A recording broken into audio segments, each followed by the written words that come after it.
Hi, everybody, and welcome to Bard Shots. I'm Luke, your humble bard and game master for this evening.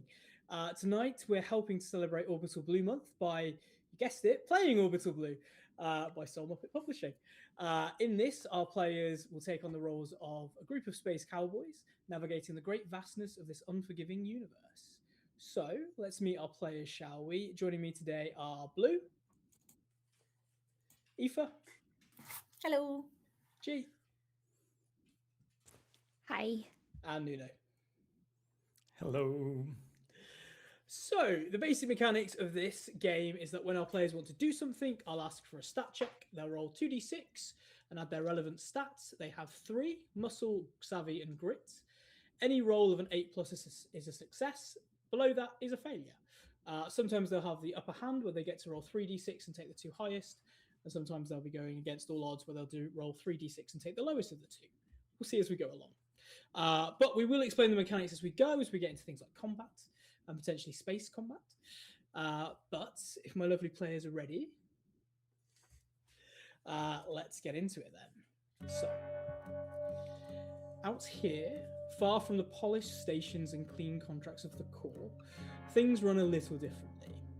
There are still laws, they've just been repurposed. Syndicates, brokers, collectors, people who realise it's easier to own someone's future than to fight them for their present. They call it debt. And debt is the closest thing in this part of the system to gravity. Drifting through that gravity is a ship that should not still be flying. Registered as 54M84, colloquially known as Samba. Most of that has been scratched out, welded over, or just generally lost to time. It's an old freighter, it's been patched, repatched, modified, improvised, but it's still somehow flying. And right now, it's carrying a crew that is running out of options. Jobs have been thin, repairs haven't. Fuel costs have been high, you've had costs for parts, and some pretty explosive mistakes that have happened along the way too. It adds up, as it always does, and somewhere somebody is keeping track. As we move through the ship, room by room, why don't we see where we find each of you and who you're playing? So, why don't we start with Freddy? Where do we find Freddy at this moment, and what does he look like? Freddy will most likely be in the pilot seat. Freddy is a tall, broad build of a guy, late 20s, maybe early 30s, no one quite knows. He wears a long brown dust jacket that has seen some wear and tear. The nice way of saying it, it's got character.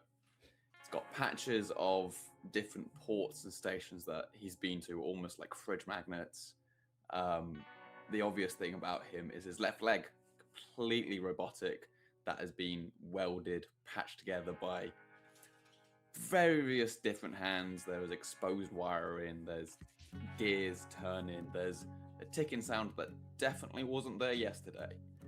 And he's currently sat in the pilot seat, just looking out at space, probably with a soundtrack from Flintwood Mac, let's be honest. Just flicking the compass that keeps changing direction. Absolutely, yes. As you try to hit the compass back into giving you actual navigation as opposed to its bizarre nature that it has. Listening to some music. Freddie, what route or signal are you actively avoiding right now? What's pinging on the monitor? Ones that we know that we've already caused trouble in. There is the high likelihood if there is a help beacon and we appear, one of our faces is known. So trying to go somewhere or at least get a job that none of our faces are known, or at least not on a wanted poster. But he also knows at this point that is a slim chance. More people know them than they know people. Yeah, I'd say as different beacons are coming up, or you're even looking through the sort of job sites where you can find at least enough credits to save off some of the debt you guys have already, or as a crew together. Almost all of them fact right now a station or a system that you are people of interest to various law enforcements or syndicates there. We move away from you in the pilot seat and go over to Flo. Flo, where do we find you and what's your character look like? So, probably not that far away from the cockpit, probably down a little down a corridor, you see some denim-clad legs sticking out from under some kind of unit or cabinet, and you hear a lot of clanking and some slightly discordant humming along to whatever Fleetwood Mac tunes are playing. And then yes, and then you see the figure of a sort of mid-30s woman slide out from under the cabinet. She's wearing denim dungarees, and as she's kind of reaching up, you catch, probably like so, you catch a glimpse of a tattoo of two interlocking C's. It is the logo of Kramer and Kramer Holdings, the totally legitimate business that she was unfortunate enough to be embroiled with for many years. And as she stands up, her t-shirt sleeves kind of slip back down and cover up that tattoo again. And she's just fixing things on the ship or trying to find spare parts on the ship, mostly from when she fixes one thing and puts it all back together and there's a loose cog. She tries to find those bits to use them to repair other bits on the ship that are also not quite functional. Well, speaking of fixing things, what have you at least recently been told not to touch on the ship that you're trying to fix regardless? Probably the control panel of a certain crew member who she's certain can make work better, but has yet to receive consent to do so. Speaking of that certain crew member, let's go over to Blaze. Blaze, where do we find you on the ship, and what do you look like? You find Blaze in what's best described as a under the stairs cupboard, but there are no stairs. They just made it small on purpose. And inside this little cupboard, there's like a bunch of slits and slots that before probably held tools and manuals and stuff for the ship, and currently are just either empty or filled to the brim with little cassette tapes, little retro cassette tapes. And Blaze, this very minute figure, probably just like 1 meter tall, metallic body everywhere. He's a robot, banged up in several places, dented in several more, and his color palette is of this copper grayish, very in tone with the rest of the ship, almost as if he belongs to the ship and is part of the ship. He's currently very, very softly polishing the plastic covers of a couple of cassette tapes and like straightening the little paper covers as well inside them. I love it. Yeah. Speaking of the cassette tapes, what was this morning's motto or mantra that Blaze had to listen to as he was listening to some of his cassette tapes? Oh, his favorite, the one that's currently playing and is trying to muffle down the Fleetwood Mac from outside the ship so he can hear his own cassette tape, currently just says on repeat for 5 minutes, breathe in, breathe out, control the flow of air inside your lungs. He has no lungs, but he loves it. I appreciate the clarification. But yeah, absolutely. As you listen to the melodic tone of that voice, something needs to breathe in and out. We move again to find Lola. Where are you on the ship and what's Lola? Yeah, so when you see Lola, you see the youngest by far of the crew. She is... Well, it's a question. Is she just a very, very small adult, or is she a child? Nobody can really quite tell. She's got kind of messy hair in two kind of pigtails, and she's kind of covered in dirt and dust and like probably some gunpowder. why, I wonder. And she's wearing these gloves that are far too big for her, and she's kind of used wires to tie them around her wrists so that they don't fall off. And I think when you see her, she is sat surrounded, I think, in the hold. There's nothing else in the hold because we don't have anything on this ship. But Lola is sat, and there are 6 stuffed toys sat around her, almost like she's having a tea party. And she's fixing them, and she's just making sure that they're all kind of sat around, and she's almost like she's having family dinner with them first. Nice. This leads into my question anyway, which was, I suppose if they're toys with their original purpose is clear, what is their new purpose as toys? What have you done to these toys recently? Well, this is Lola's army of Mr. Toasties, and they are basically remote explosives that she has fashioned into soft toys that she's found in scrapyards and on their travels, and they all are carrying a version of some sort of handheld game system, which is their detonator. And she's just making sure that they're all okay and they're all ready for their adventures. Do the rest of us know that those toys are? Yes, you would absolutely know. Yeah, she's not keeping that a secret from you guys. That would be so funny. No. You would know that if Lola presents herself with a new toy of some sort, that it is probably a weapon or an explosive. Going to explode at some point. Yeah, I'm going to say there's some kind of CCTV, so you can all at least, or those of you that are in the sort of maybe the piloting seat or wherever, know that Lola is currently having a tea party with the explosives, and let you deal with that. Hey, I made the explosives. I know how they go off. It's fine. I think the fact that you made them isn't the problem. It's the fact that there's explosives on the ship. Well, you brought explosives on the ship the moment you brought Lola onto the ship, Freddie. What can I say? There's plenty of stuff that's going to explode first than the toys. Trust me. Yeah, that's true. Yeah. Gregor. A chain reaction of explosions across the ship. Session over there. Yeah, absolutely. Why do you think we're trying to keep the ship running? If it breaks, it's going to cause some kind of like solar system level explosion.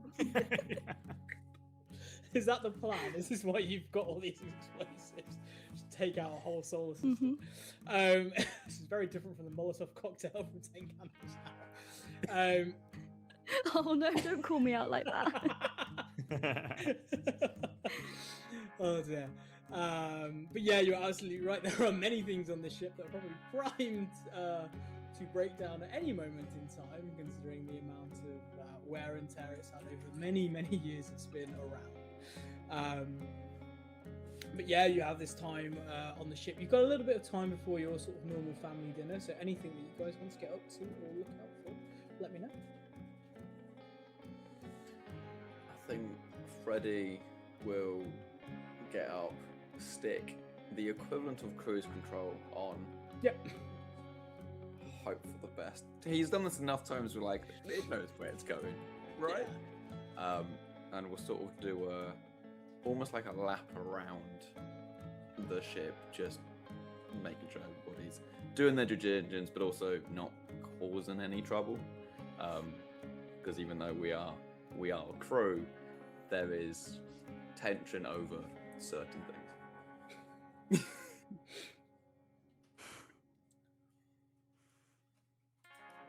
Sure. Yeah. Who do you go to visit first? To be fair, it will probably be Flo if they were the closest one. It'll probably be Flo.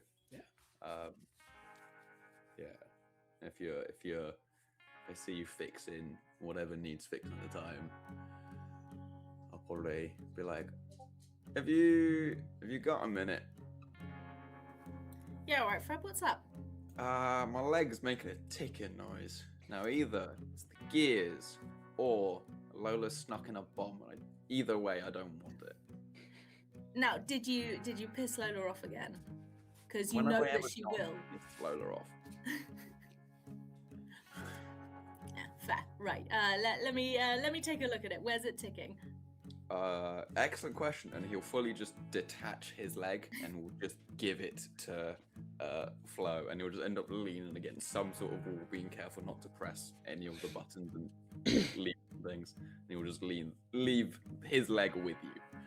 That's probably for the best. Lola is probably the tallest member of the ship on the ship. She's about 6'3" or thereabouts. So yes, that's much easier for her. Can Lola take a not Lola? Can Flo? Lola should not take a look at this leg. Flo is gonna take a look at the leg. I think she's probably fairly familiar with the general workings of the leg. Many of the most recent fixes were probably done by her. So I think she's going to give it a once over and a bit of a poke and prod and try and listen to see or listen to hear where the ticking is coming from. Sure, give me a savvy check, I'm going to say, to try and understand where it's sort of coming from and all of that. But I'll give you the upper hand, so you can roll 3d6 and take the highest. As you said, we've done this a million times, so it makes sense. That's good because she has a +0 in savvy, so we need the help where we can get it. Let me see. That's a 1, a 4, and a 6. So a 4 and a 6 is a 10, which I believe is higher than 8. Yes, it is. Yeah.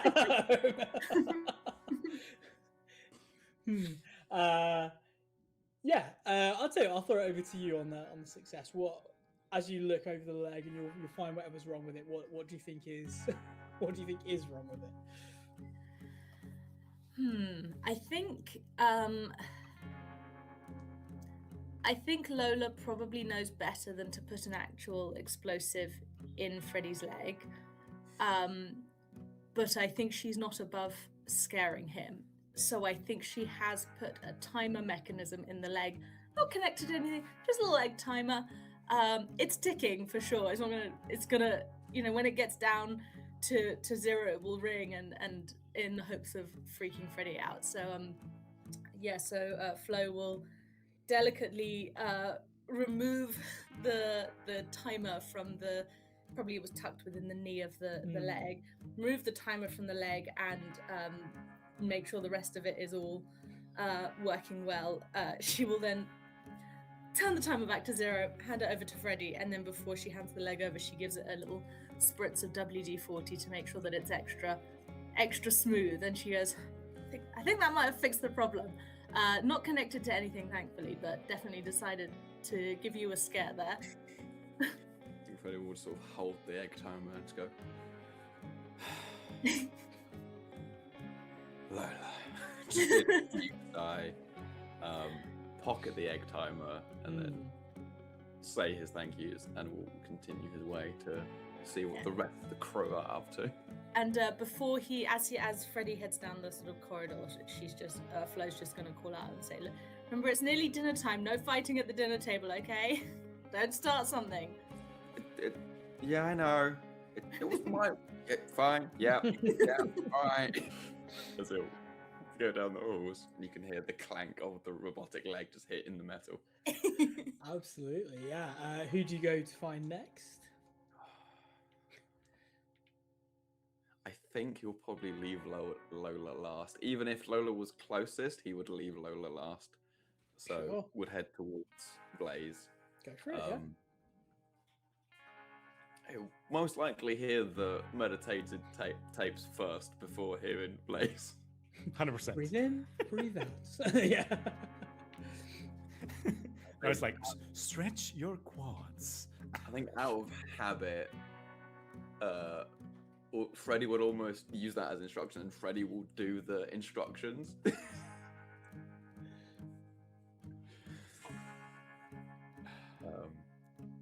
So I think suddenly the cassette stops and jams and starts doing a weird noise. And inside the little cupboard, you just see, fucking balls. Not again.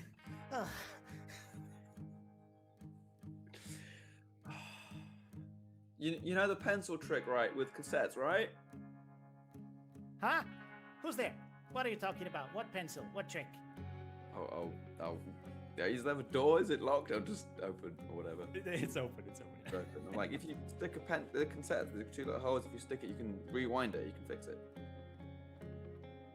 Do you have a pencil? No. And stop being useless with your information. How is that supposed to help me? I don't know. I thought trying to be helpful. Is it dinner time already? We've got 10-ish minutes. No time to finish another one. That's okay. And he puts the little cassette tape inside his. It's covered. Puts it on a little slot in the wall, and his legs kind of unfurl from underneath him, and he starts walking with what's best described as wheelies Nice. in his Nice. feet. Yeah. Yeah. Has legs, but just like they slide. Beautiful.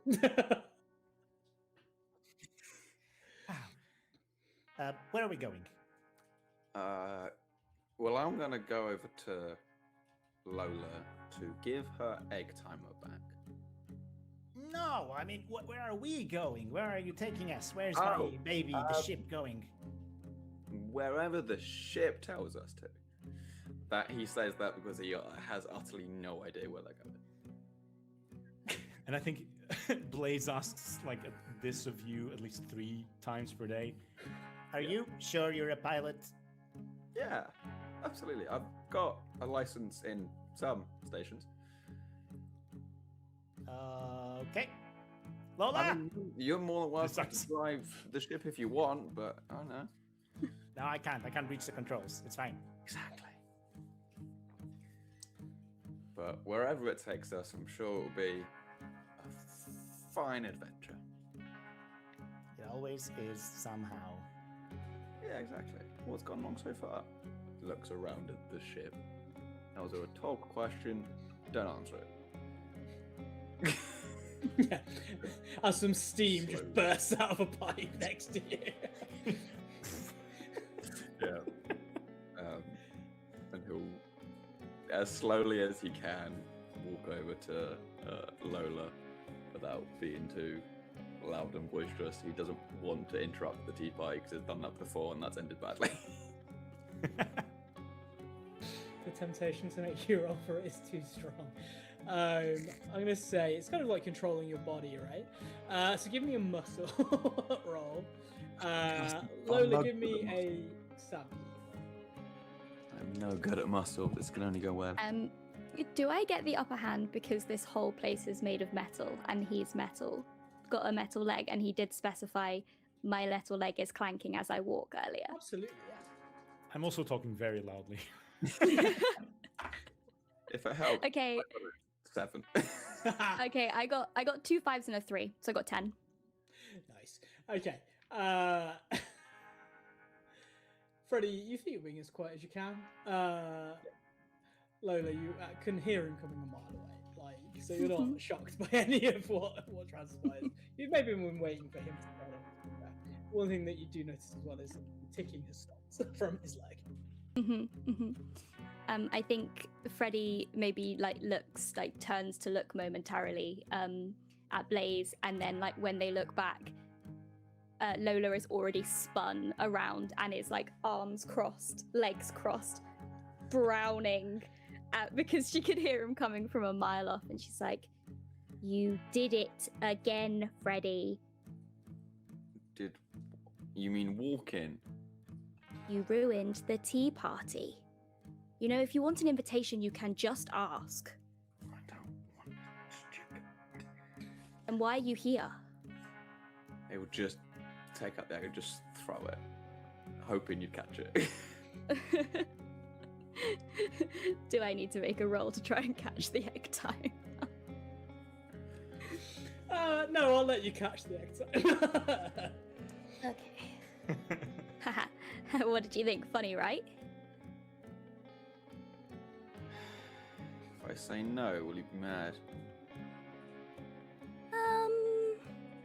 Maybe a little bit. Some people probably would find it funny. Okay, are you some people? Dinner's in 5 minutes. And he turns.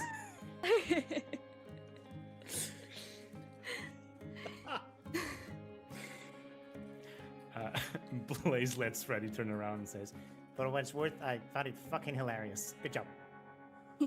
Thanks, Blaze. I knew you were my favorite for a reason. It's like halfway down the hall, you just hear, "Not helping!" As he makes his way back to the cockpit. I think at the news that dinner's going to be in 5 minutes, you see Lola stand up and she takes one of the Mr. Toasties, namely one that looks like a bunny, and is actually a rucksack, and she's going to throw it onto her back, and she's going to turn to Blaze and she goes, "Hoppers is joining us for dinner tonight, Blaze," and just like struts out of the room and leaves all the other ones sat in the hold. I have names for all of them. Don't worry. amazing. I wouldn't expect anything less from me.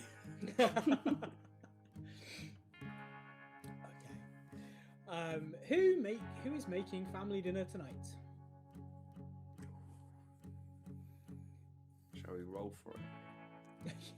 Sure. Well, let's I hope it imagine wasn't there's a Lola rota. because she hasn't done any cooking. Sure. We'll do this like I we do imagine there's a initiative. rota. I think when it's Lola's turn, it's Flo's turn. Okay. Also, good when to it's know. Flo's turn, it's Flo's turn. So more than like, tell you what, Lola, don't roll. Flo, you get the upper hand, so you can roll 3d6 and we get the highest. Whoever gets the highest out of a savvy roll gets it, or we'll take it like initiative. Ooh. Maths. 11. Okay. I got an 8. Looks like it's your turn, Freddie. 6. There we go. Freddy with extremely limited supplies. What are you making for dinner? 4. I'm gonna lean into the stereotype because Freddy is a walking stereotype, but with whatever they have, it would be his quote-unquote take on meatloaf. Meatloaf being a very vague term and a big old asterisk next to it. It's a loaf. Of With meat. maybe Yeah. meat. This also feels like a competition for the viewers now of how many music puns or just references can you get as we play the game. Yes, you make some meatloaf. Like a bad out of hell. No. So you make it. There is bat in there. There probably is, yeah. Probably the meat. As you make this meal, it's enough. It's not good. No one really enjoys it, probably, but it is something to eat that is easy enough to make and will sustain you for a little bit longer of the sort of rations and various bits and pieces you've got. But yeah, dinner time comes. You're all brought together.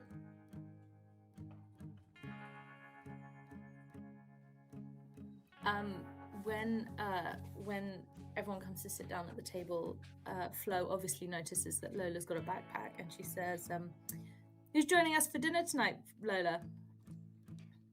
Well, this is Hoppers, and he actually told me to tell you, Freddie, that he doesn't like meatloaf. I'm really sorry. Freddy's played this game many times, and because it is mealtime, it's the one time when he leans into it, he goes, "Well, what does Hoppers like?" So do you remember that one time that we went to that really cool like noodle restaurant on that planet? And I can't remember the name or the planet name, but it was really great noodles. Hoppers like that. Right. He'll grab an empty bowl or plate from the side, do some makeshift cooking, imaginary cooking from behind his back, and bring out, there you go, there's fresh batch of that amazing noodle place from the place neither of us can remember and hopefully we'll never go back to.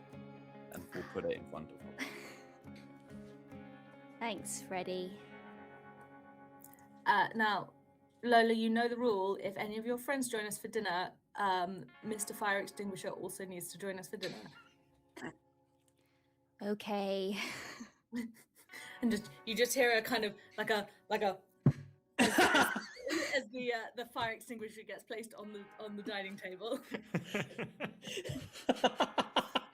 1 too many dinners were ruined because of Lola's tea party friends, and we have now learned to have a fire extinguisher with us at dinner. It's not even fancy and sci-fi. It's just a standard red fire extinguisher. Yeah, it's a red one. Probably got like, I don't know, CO2 or something that you shouldn't have inside of a spaceship on it. Yeah. I'm not gonna question that. As a speeder goes past the ship. Wow. Picked it up. I went right by me. As we are all eating, Freddy will just go. He tries to do small talk, but he's not very good at small talk. So he goes. So how's everybody's day been?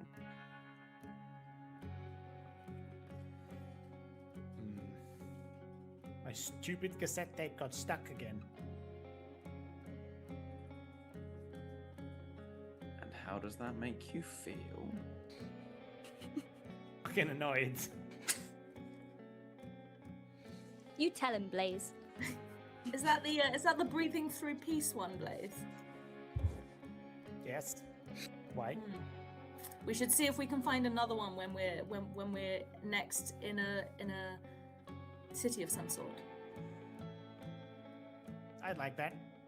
I think I was almost figuring out where the lungs are supposed to be, but I didn't quite get there. I'm sure you'll work it out soon. Maybe. I don't think Flo has it in her to say that Blaze doesn't have lungs, because then I'm sure he would ask, how on earth is he supposed to breathe without air?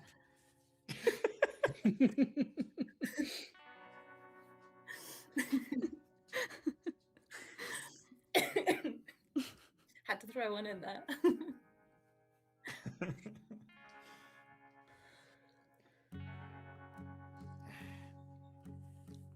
What about everyone else's? Is it good? No? Well, Maybe. I'm getting closer to fixing that thing that I still don't know what it does, but it's making fewer noises now, so I'm fairly certain it's nearly fixed. But I'm sure I'll keep working on it. I'm sure we can get it to not make noises soon, assuming, of course, it's not supposed to make noises. If it's supposed to make noises, I might be making it worse. But I think it's not supposed to make noises, so I'm nearly finished on that one. Do we have an ETA of when we're gonna get to? Where are we going again? Blaze turns to Freddy. You're not the first one to ask me that. Here's the stage. We can either be picky with our jobs and not be recognised and get away with flying cars, or risk getting picked up by some sort of database and God knows all hell might break loose. I was gonna wait until mealtime to pitch the idea of basically give a vote. Do we still want to take it slow and find one that we want to get measured, or just go for the next one, whichever one comes up?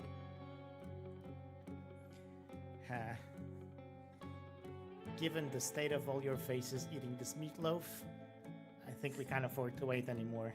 He looks at his empty plate. Not that I care, but for you, I guess. Okay. I would like to go to another noodle shop that we can never return to, so... Lola, what's your say? Well, I just think if we see people we don't like, we just give them a Mr. Toasty to look after. Problem solved. How many Mr. Toasties do you have now? Including hoppers, we have 6 on board. Okay. there's a lot more than 6 people who don't like us. Yeah, I'm also very keen. I'd be very happy if some of those Mr. Toasties went on some adventures outside of the ship. For the life experience.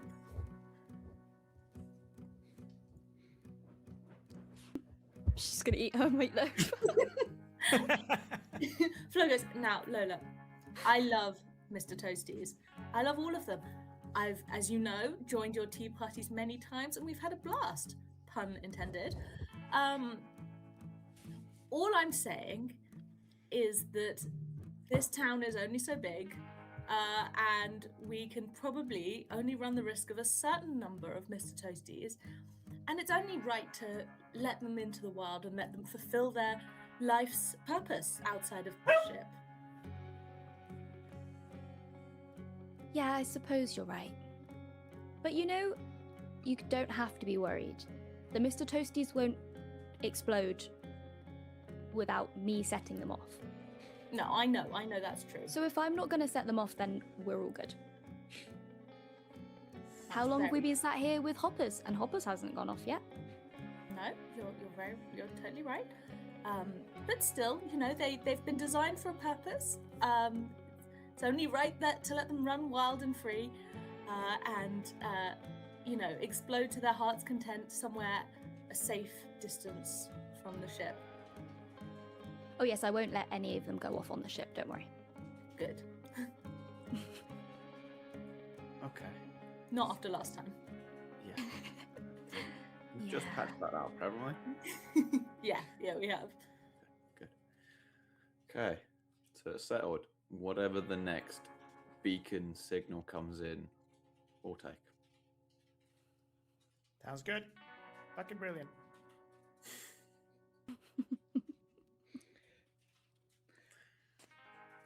As if on cue, you hear some beeping from the pilot's chair. I'll immediately get up and go receive the beacon or listen to the call or whatever it is. Sure. It is a message that flags up of one of the many sites that you try to peddle yourselves as freighter company or whatever you try to peddle yourselves as people for hire. It's actually pretty good pay for what it is. About 6 credits, which would cover quite a bit of the debt that you guys have got going on between you. Looks like it's come from Kramer and Kramer Holdings. Pretty simple mission though. Pick up some cargo from a nearby station, the Novus terminal. Deliver it to a drop point on Azor Station, another station a while away. No questions asked. Pay upon completion. No more details than that. Freddie? Is it a job or your mom calling for me again? For once, it's actually a job, Blaze. Good. Perfect. And I'll reiterate basically what you've just said. As Freddie reads that out, you hear a loud clang as Flo drops the wrench that she's working with. As soon as she hears Kramer and Kramer Holdings, her sort of cheery, gentle giant demeanor changes, and she suddenly looks very scared and vulnerable. And she goes, "No, we can't. No, I'll take more meatloaf over working for them again. You can't trust them."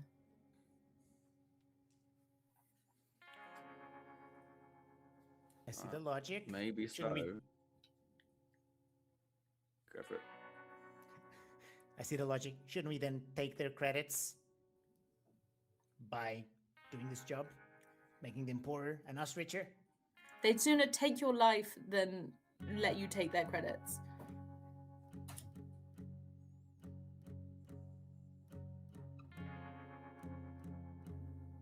I mean that metaphorically, of course, Blaze. Ah, okay. I was now thinking about more. Do I have a life? Is this life? Is this just a... I don't... What have we said about existential crisis at dinner, Blaze? Does this still count as dinner? Okay, never mind. Skip ahead. It's a quick job. It's an easy job. In and out. Drop some stuff off. No questions asked. You don't even need to talk to them. Do you promise? Yeah. And if by accident we forget Mr. Hopper's with them, and then we leave, what's the problem? I'm not so sure. Lola, what do you think? I think Lola will like take your hand and like steady your hand where you've dropped the wrench and just kind of look at you, and be like, "It'll be okay, Flo. You've got all of us now." And as Lola says that, Flo's kind of nodding along and it's like, "Yeah, I've got all of you now. It'll be okay. It'll be okay. I've got all of you now. Okay. Okay. I guess we can do this. Maybe." Yeah. No takesy backsies. We're doing it. Okay. He says as he turns and clicks accept, or says Yeah. accept the signal. Yeah, you click accept on the site. You get a map through to the station you need to get to. It's not that far from where you are, thankfully. A couple of days' journey, so you'll have some time to do any preparations that you may want to do. So if there's anything anyone wants to do in prep for this, but you've been told it's just a simple pick-up, drop-off job, that it's paying fairly well for that. I think during the drive there, I will go talk to Flo and sort of go, I know they seem dodgy, everybody seems dodgy. Our whole lives are dodgy. But these guys are the dodgiest of the lot. I mean, then their company name is their family name, which is the name of the planet that they sit in. Like, that's not, like, they're not good people. They present as some kind of official corporation, but it's just a big nepo baby family filled with cruel people who will take advantage of you and make you pay the price for their behavior. They just sound like people who've got their head too far up their own asses, I'll be honest. That too. Nothing we can't handle. We've been through much worse, separately and together. The worst I have been through is with them. We're still here. Yes. Thanks to Lola. Yeah. She has her uses. As we said at dinner, worst comes to worst, Lola can do her thing, and if it all blows up in her face, it'll be on our own accord. Yes. Yeah, the good kind of blowing up. Right. Yes. No, you're right. You're right. We'll lose a few Mr. Toasties that day, but it will be in honor. That's their life's mission, I guess. And yeah, Flo is so nervous. She's fixing things that are not broken. She's like, she's like, you know, like when you're going around and wiping surfaces that are clean, like she's tightening wrenches that don't need tightening, and then she's loosening them again like 5 minutes later, and then tightening them again. And she's just trying to keep herself busy. I think Freddie sees this, and he doesn't do this often, but he knows that if you do a lot to the ship, at some point it will just make it worse.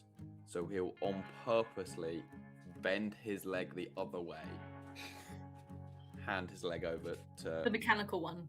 the mechanical one. Yeah, not the red one. Thank God. You ain't a doctor. This took a dark turn, yeah. And had like, if you need to work on something, work on that. Oh, good God, Freddie! What did you do? How did this? How did you this?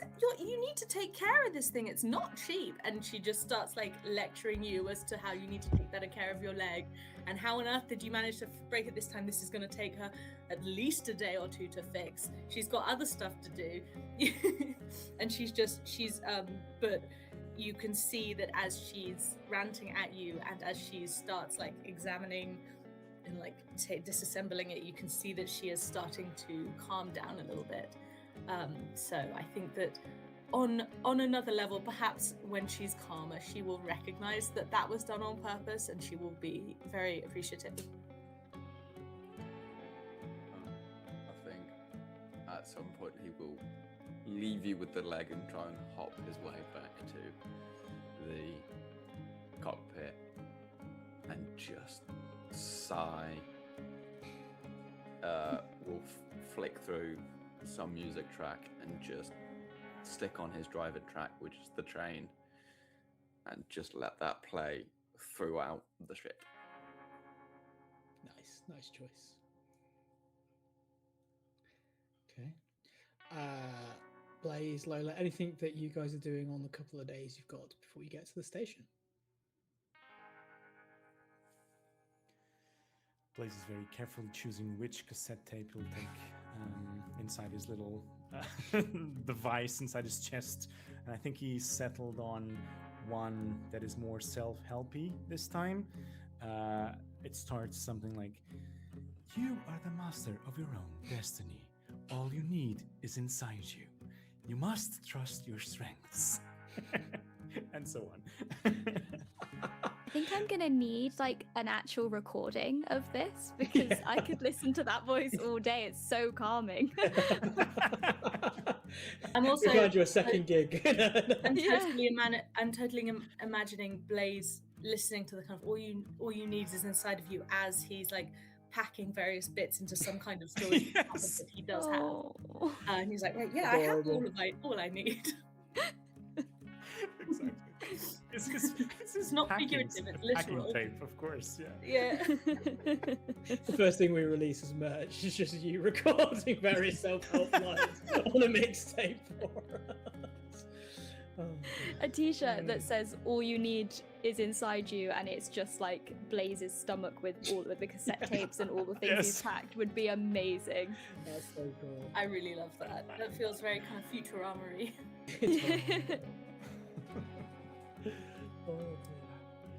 Lola, anything you are doing? Yeah, I think if you'll allow, Lola has maybe kind of like a suitcase of just tat that she just collects stuff in, and that's what she keeps all of her stuff in. And I think the last day she's kind of been like rummaging through to see if she can find any like nice fabric scraps and stuff like that.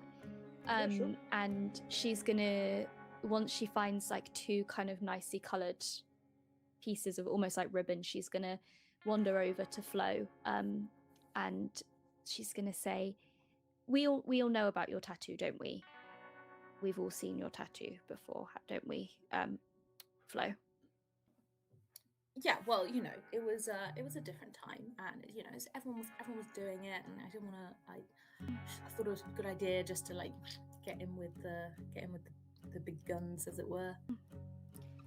Well, maybe if you're feeling a little bit anxious about this trip, maybe we could use these, and she'll hold them up. And she'll be like, maybe we can kind of cover it up a little bit, so that then there's not really any distinguishing features if you do happen to run into someone. I can't cover your face, but we could cover the tattoo, maybe. Yeah, Flo takes them off, and she's like, yeah, this is brilliant. Yeah, I can't normally wear long sleeves because they get so greasy with all the work, and you know, my arms are really long, so your regular t-shirts, they're not long enough to cover up the tattoo. This is perfect. Thank you so much, Lola. This is the perfect thing. Thank you. You're so welcome. Immediately puts them on and is like, yeah, this is great. This'll do. And whilst I keep getting so confused between Flo and Lola. This is I keep mixing them up choice.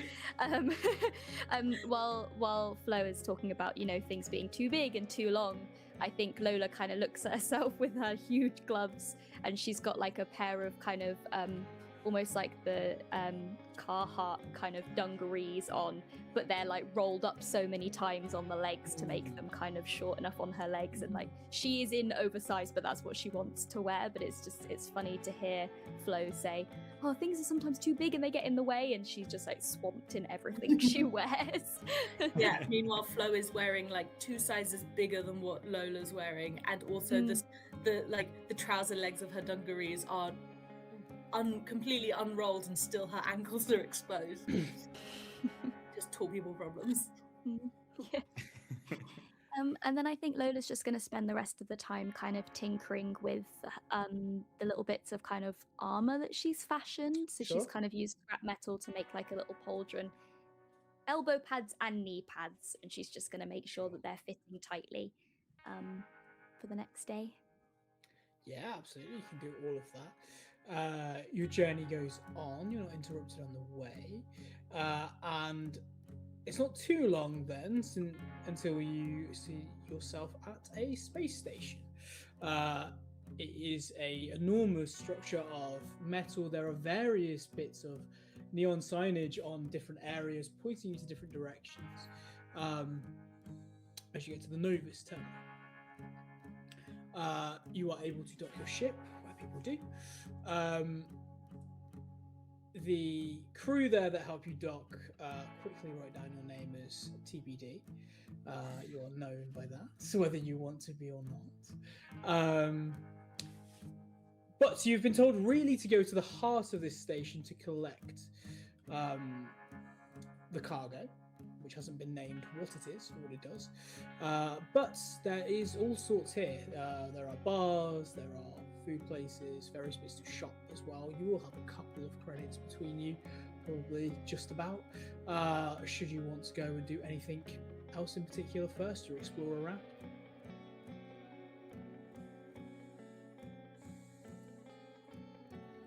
I think Flo doesn't want to explore around, but if other people want to explore around, she's very happy to like just get things ready on the ship. She's also she's got her arms covered thanks to Lola, and she's also wearing like a headscarf, like a bandana headscarf situation to cover up her hair as well, to make her like less instantly recognizable, because she normally has her hair down. So I think she's either going to be on the ship or on the mission, unless other people are exploring. I think Blaze at first is going to be very excited about exploring a space station and all the shops, and so he goes back to his little cupboard and empties some of the space inside his stomach so he can buy stuff. But in emptying it, a patch will fall on the ground of like two cross screwdrivers with a mechanical hawk head in the middle. The patch of his former crew that he has not seen for upwards of 60 years. And suddenly a classic case of the blues will hit him, and he's going to lose his will of going to the space station. He's going to go back to the group very slowly. Never mind. And mechanically, apparently, when I remember what I left behind, I gained 1 blues. So I'll get there you go. You can gain a blues. Yeah, absolutely. Yeah. As you remember the old crew, probably comes in almost like fractured, buffering memory to you in a moment. You don't really see them, but it's been lost to time in your memory tapes. But yeah, it stops you from wanting to really explore. My other two is what I think you want to do on the station. I think Freddie will have a look at the bars and the taverns. He is one for a drink, but he also knows that they're here for a reason. He knows that Flo would rather be here as short as possible. Yeah. So the drink can wait. But he will go find almost like a tatty gift shop to find another patch of this station to add to his embroidery of all the other patches on his sleeve. Sure, make me an observation check. So just 2d6 flat. You don't add anything to this. That would be an 8. Okay, 8 on the dot. What do you think the patch for this station would look like? What's this station called again? Novus Terminal. Novus Terminal. I think it will be a diamond, almost diamond crescent of it.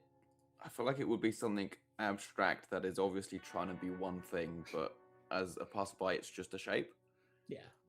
And it just has the Novus Terminal on the bottom. I'm like, what's that supposed? Okay, fine. Yeah, I'll have that one. Yeah, you can see that you're probably the first person that's bought one, really, or maybe one or two.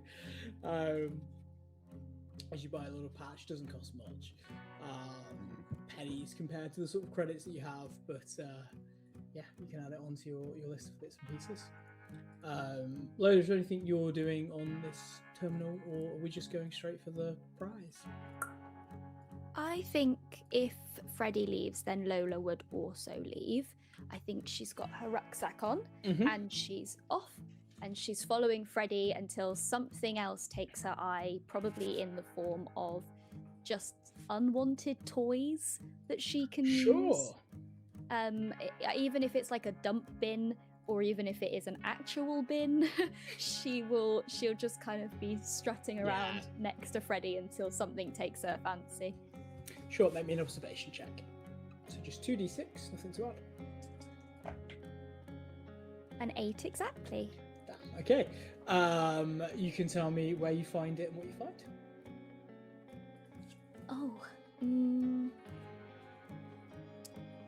So I think what Lola finds is hanging out of a basket is a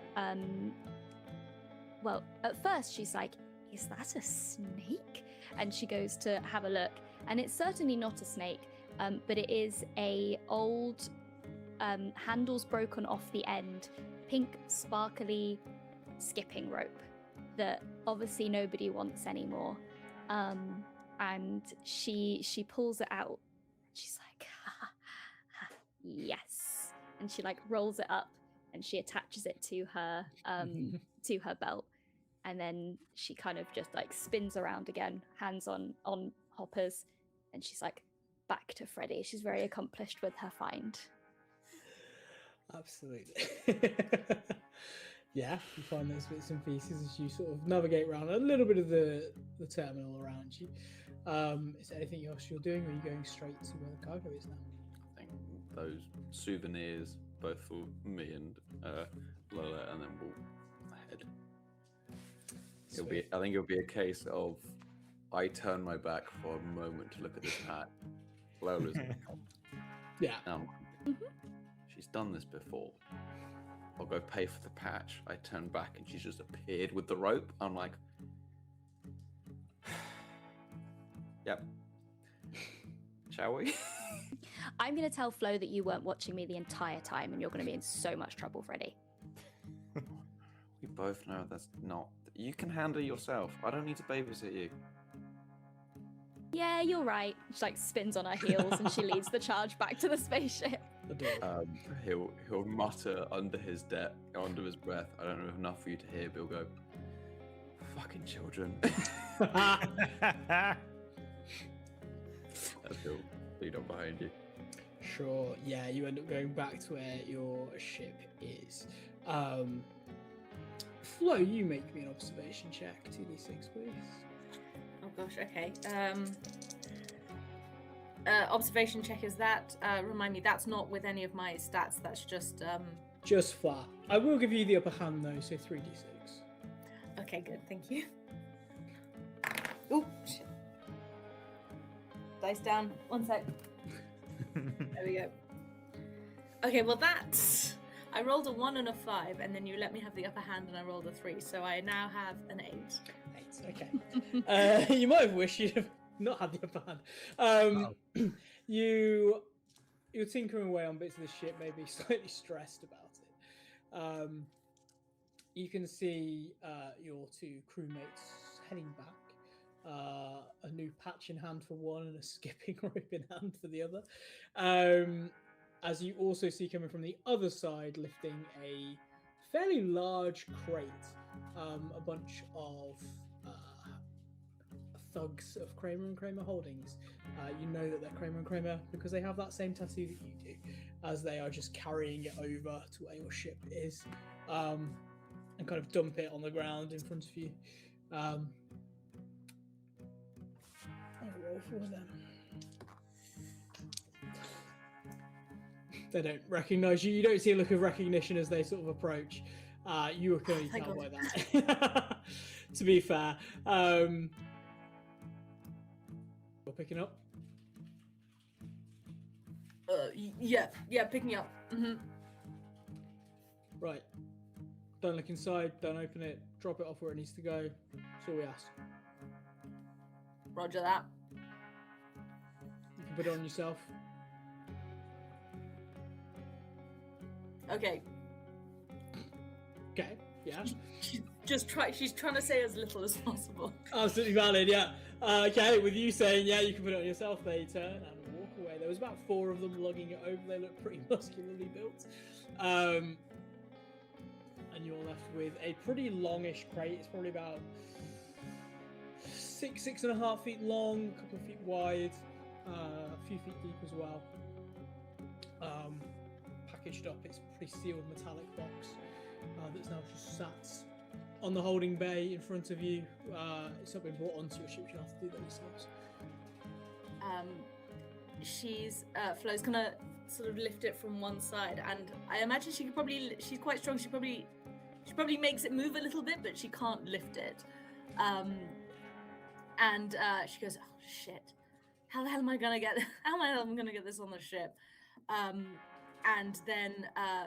And then she remembers that our ship has a freighter claw. Yes, indeed. Yeah. She's like, right, okay. And then she calls out to Blaze. She goes, Blaze, is Huh? that freighter claw working yet? I think so.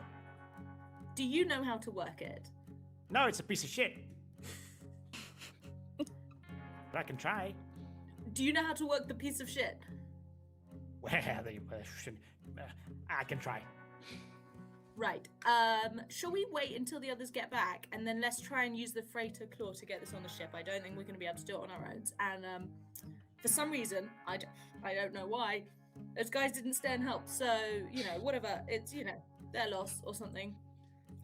We'll just try and use You'd say they're pricks, so that makes sense. Yeah, they're pricks. They were rude. They didn't even offer. So, like... I'd like to point out that Freddy was the one that ruined the claw in the first place, and Lola is a child, so maybe we should do it. Yes, no, 100%. We 100% should be the ones to do it. I think we just maybe need an extra 2 people to guide the claw over to the crate. Okay. And then she's gonna stand by the crate and try and kind of look nonchalant, kind of lean against it, and just like check a watch that she doesn't have. Yeah. And wait for the others to get back. Yeah. The others you. Liz is gonna go and activate the claw. Sure. I'll tell you what. Let's make it a roll, shall we? Let's have a savvy roll. 2d6 plus your savvy. Okay. Do you think Blaze gets the upper hand because Blaze is one with the ship? Blaze called it a piece of shit. You're thankful I'm not giving you against all odds. I thought that was just a term of endearment. I don't know what you're talking about, Luke. It is a 10, though. There so we I think go, it's good. Yeah, Blaze, describe what it looks like as you effortlessly use this claw and it's working perfectly to be so. There's a reason why Blaze called it a piece of shit. He had to operate it plenty of times before, so he knows what he's doing. He was just trying to play it casually with Flo. It's part of his personality, just complaining about everything. He goes there, sits at the controls, and within like 2 minutes, he already has a hold on the box and is slowly moving it towards the center of the cargo hold. As Flo Yeah. Flo jumps out her skin when that thing starts moving. She thought they were waiting for everyone to get back.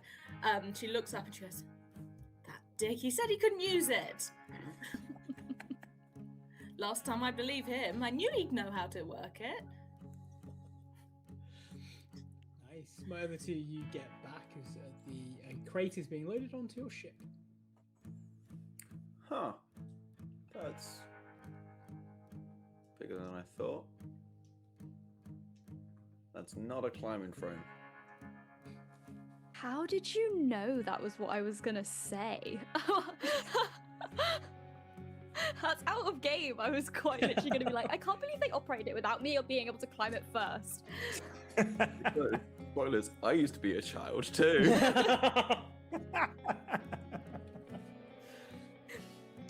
Yeah. I think at that, at the it's not a climbing frame, she's gonna be like, and then turn to Flo and like strut over to Flo and be like, Flo, Freddy didn't keep his eyes on me and I wandered off and it was really scary. And Flo's gonna go, well, he knows better than that, doesn't he? Well, I mean, you are a sensible and independent young woman, and I have complete faith you can handle yourself, but I will talk to him. And she's doing it with that slightly over-egged tone of talking to a child. She loves and respects Lola and trusts Lola with her life, but she also knows that Lola is a child, and she's like, yes, don't worry, Lola, I will make sure that Freddy does better in the future, because he knows better than to leave you. I mean, you're just a child. Someone could take you. They'd regret it, but they could try. And she goes, leave it with me. Don't worry. I'll speak to him. And she's gonna turn around and she's just gonna wink at Freddy before she goes back onto the ship. And Flo will go over to Freddy as if she's gonna try to like make it look like she's about to be. She's like, you know, you shouldn't. And whilst she thinks that Lola's still in earshot, she goes, Freddy, you know better than to let your eyes wander. You can't let Lola go off on her own. It's dangerous out there. And then as soon as she clocks that Lola's back on the ship, she's like, mate, don't worry. It's you could keep her on a leash and she'd still get away somehow. It's not, Somehow she's more of a threat with you than without you. She gained some sort of skipping rope. I don't know if we've got to be wary of some explosive rope anytime soon, but add that. Noted.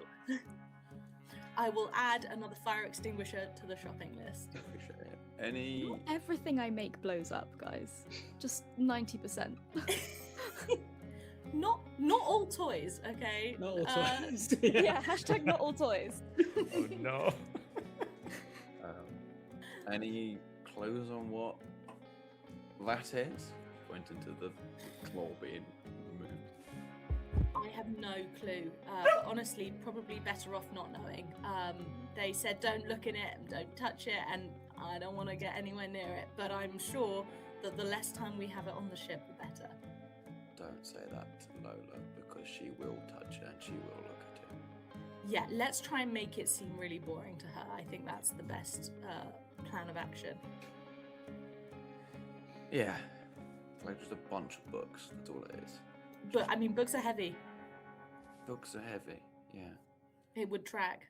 But also books are flammable. Mm. We'll work it out. We'll We'll work something out. Yeah. Yeah. Fire retardant books or something. I don't know. It's a book on how not to build a bomb. Just only bomb diffusing equipment. But that's useful for Lola to know. Just because it's useful doesn't mean she necessarily wants to know. Very true. True. She's gonna go play with her skipping rope. Interactive tutorial, and then you accidentally make a bomb and it just shows, oh no, you made a bomb. Oh no. Oh, dear. Okay, yeah, with your newly acquired cargo on your ship, you start to make your way. Unless there's anything else anyone wants to do on this station before you go. Sweet. I think Freddy will look at the crate, almost eye it up. Hmm. He wants to, almost like a knock on it, but he won't. Okay. But he will almost pace around it if there's room to just Oh yeah. no idea what would be in there. In his head, multiple answers are flying through because of the there's the no questions asked clause of is it animals, is it people, is it firearms, is it bombs? God, I hope it's not bombs. Yeah, and after he does like 1 or 2 laps, he'll probably leave it be and go back inside. Okay. Yeah, there's plenty of room. There is nothing else in your hold, so this is the only thing. It is big, but not like too big that it takes up your entire hold. As you think over all those different bits and pieces, what could be, what might be, what probably is, and move back to start to pilot it away. Feels like a good time to take a break now. So we'll be back shortly to see what the crew does next. So catch up with us in a second.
So we pick back up with our crew who have just picked up their new cargo and are just leaving the Novus terminal.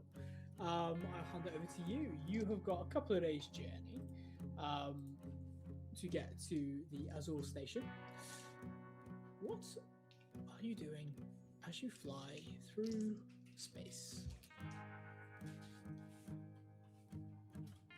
I think Flo definitely doesn't want to know what's inside the cargo. She wants plausible deniability, but she knows that probably every other member of the crew wants to know what's inside that cargo, and so she will spend the next few days just conveniently fixing things near the cargo hold, just like near the entrance, so that every time someone just nonchalantly strolls down that way, she's like, "You right there? What are you up to?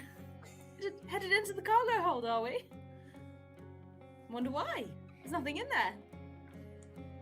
Nothing in there that we could want to look at, surely." All of my Mr. Toasties are in the cargo hold. Just saying. So, Yeah. So removed the Mr. Toasties. They are set up as if they were guarding the doorway to the cargo hold.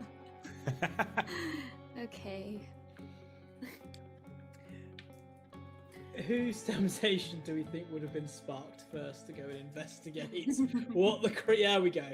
Yeah. We all know the answer to this Help question. myself. Just checking. Not a Obviously. railroad you. No. Yeah. Okay. Yeah. So, Flo, very quickly you are met with Lola. You're right, Lola. If you come to pick up your Mr. Toasties, they're currently stationed guarding the entrance to the cargo hold, so I wouldn't want to disturb them from their posted mission. Oh, they won't mind. It's just me. Okay then. You're just picking up the Mr. Toasties though. You're not going into the cargo hold, are you? Well, I have to go into the cargo hold to get my other things too. What other things are in the cargo hold? Well, my whole box of fun. We've only got like 2 days left of this trip. Can you make do without your box of fun for 2 days? She's gonna give you the biggest puppy dog eyes she can muster. No, I don't. No, don't do that to me. What I said what I said. No. We're not. Well, fine. Look, you just get them quickly, and then you get out again, okay? I want this door open at all times. Okay. And take this in with you. And she hands a fire extinguisher. Yeah, sure. It's the one thing you have very plentiful heavy, like of. dragging Yeah. it. Yeah. Yeah. Box of fun. Who? Straight over to the other box of fun. Sure. Yeah, what are you doing as you get over to the other box of fun? I think I will. I think I will be like, my hands are still on my rucksack, and I'm kind of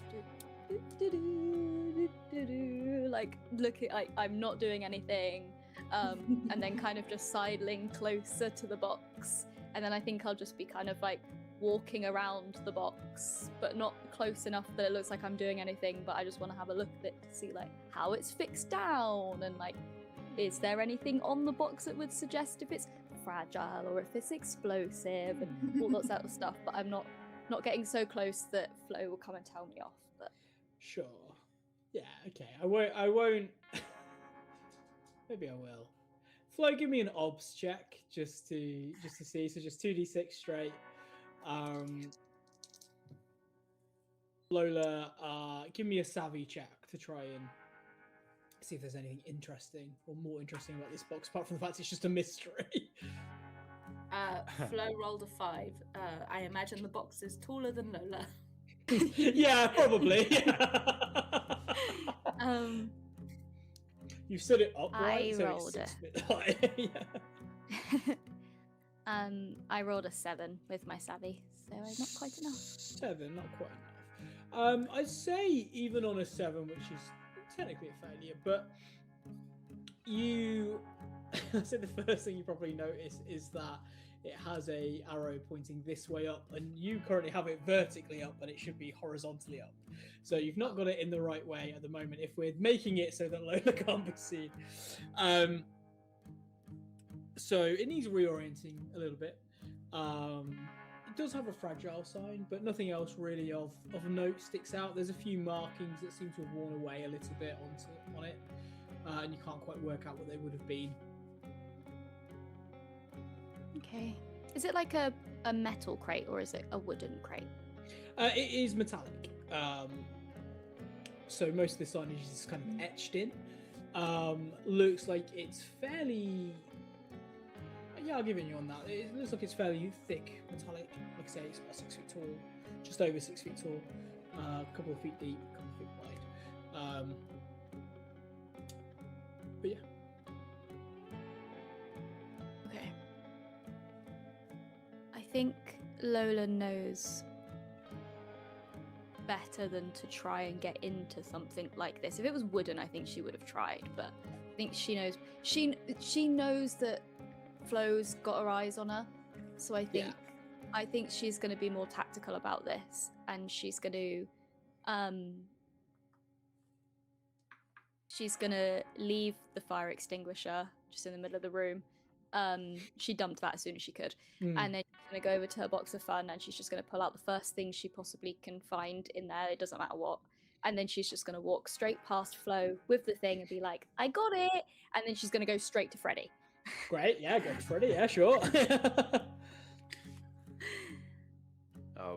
As you approach Freddy, he's driving, quote unquote, leaning back in his chair, feet on the console, almost hat sort of down. He just sees you come up and like, yeah? Oh, Freddy. Don't like that tone. Yes, Flo. You know better than... No, I know you well enough to know that you definitely want to know what's inside that box, right? Yes, but I know that you know that I know that Flo thinks that we shouldn't look inside it.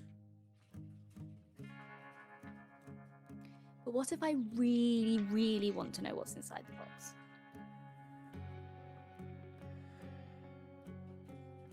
Also, the box is the wrong way up, so we actually have to go and put it in the right way up. It says fragile on it, so I don't actually want to get in trouble for it being broken because of us. Oh no, and then obviously if we have to check if it's broken. Yeah, for sure. I think that in that there's a rare It might give us side more where money if we find out that it's broken and then we try to fix it, right? There's a rare moment where Freddy and Lola are on the exact same page. It doesn't happen often, but when it does, Yeah. it does. Yeah. We're gonna need a distraction. Mm, Blaze? Blaze or what? mm. I'll just shout Blaze's name. Blaze echoing down the corridor, you'll hear your name shouted. From the other side of the spaceship, you just hear a "fuck off." Something super important. Ah! And you start hearing the little motors behind the wheels. And the wheels up to you. Yes. Now, I know that you want to know what's inside that box. Obviously. Yeah, and we all know that Flo is trying to be the only sensible one here, but when has sensible been fun? I'm not even sure I know the definition of sensible. Exactly. Could you just get Flo's eyes off the box for like 5 minutes? I think I can do that. Wheels to the other side of the spaceship and starts shouting, "Flo! I think I'm dying! My batteries are running out! This is the bitter end!" Non-stop.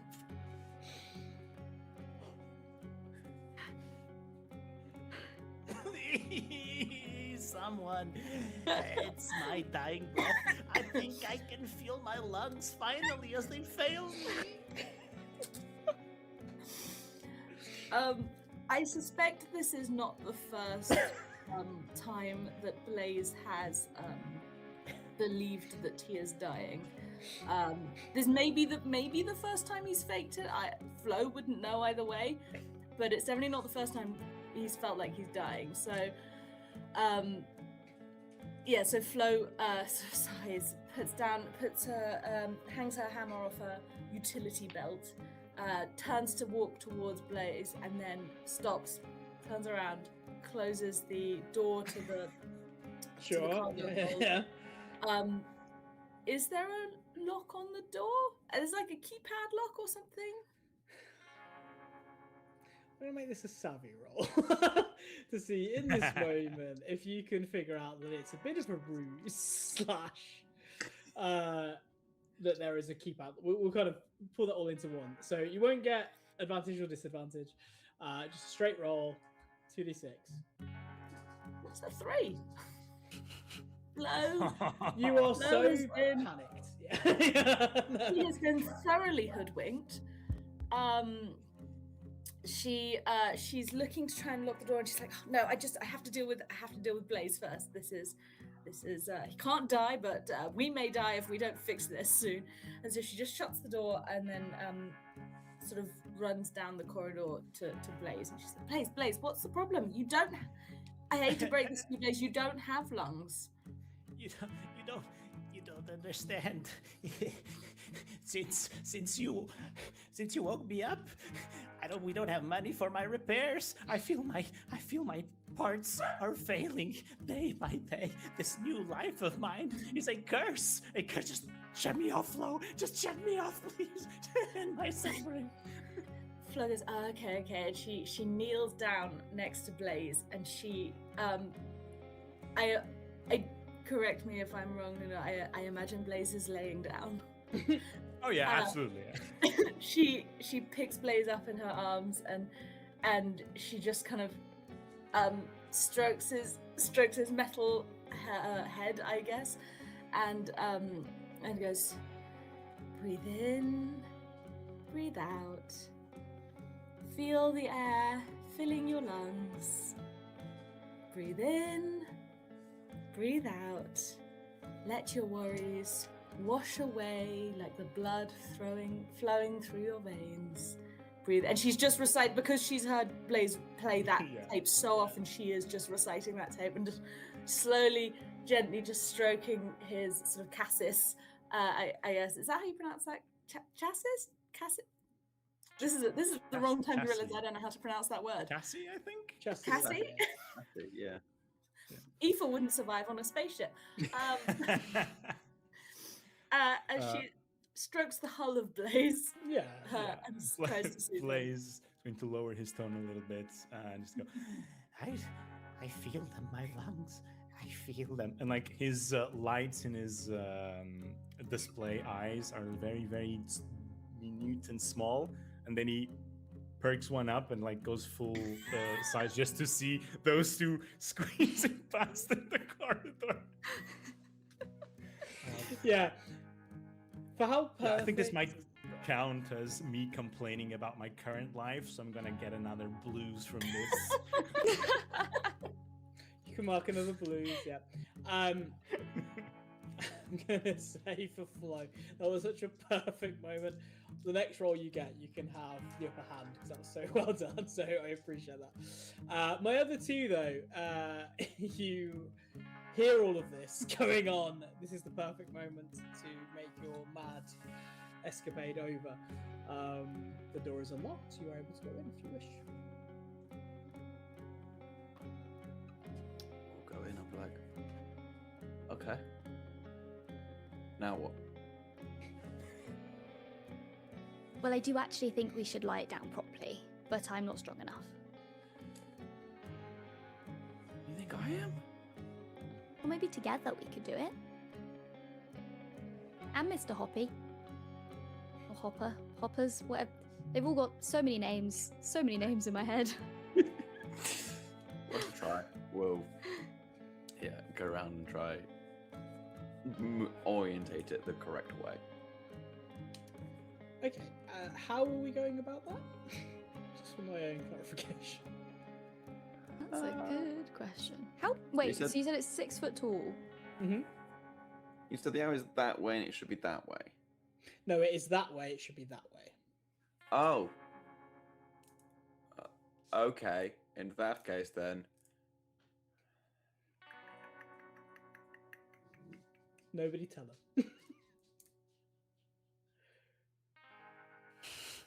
You know how I said that's not a climbing frame? Keep talking. Did you ever have a hobby horse? What's a hobby horse? It's like a small wooden horse. It's got a rocker. You sit on it and you lean it back and forth. No, I saw like huge ones in my uncle's scrapyard, but they had like spikes like through them, and they looked like they maybe like all lined up next to each other, and maybe, but not little ones. Oh. Well, anyway, if you could climb up and try and rock it.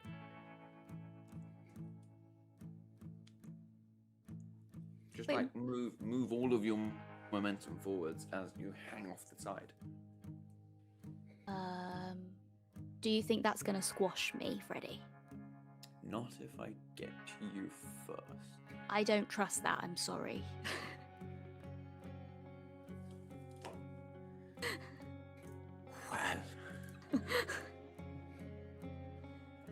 Well, I think it'll.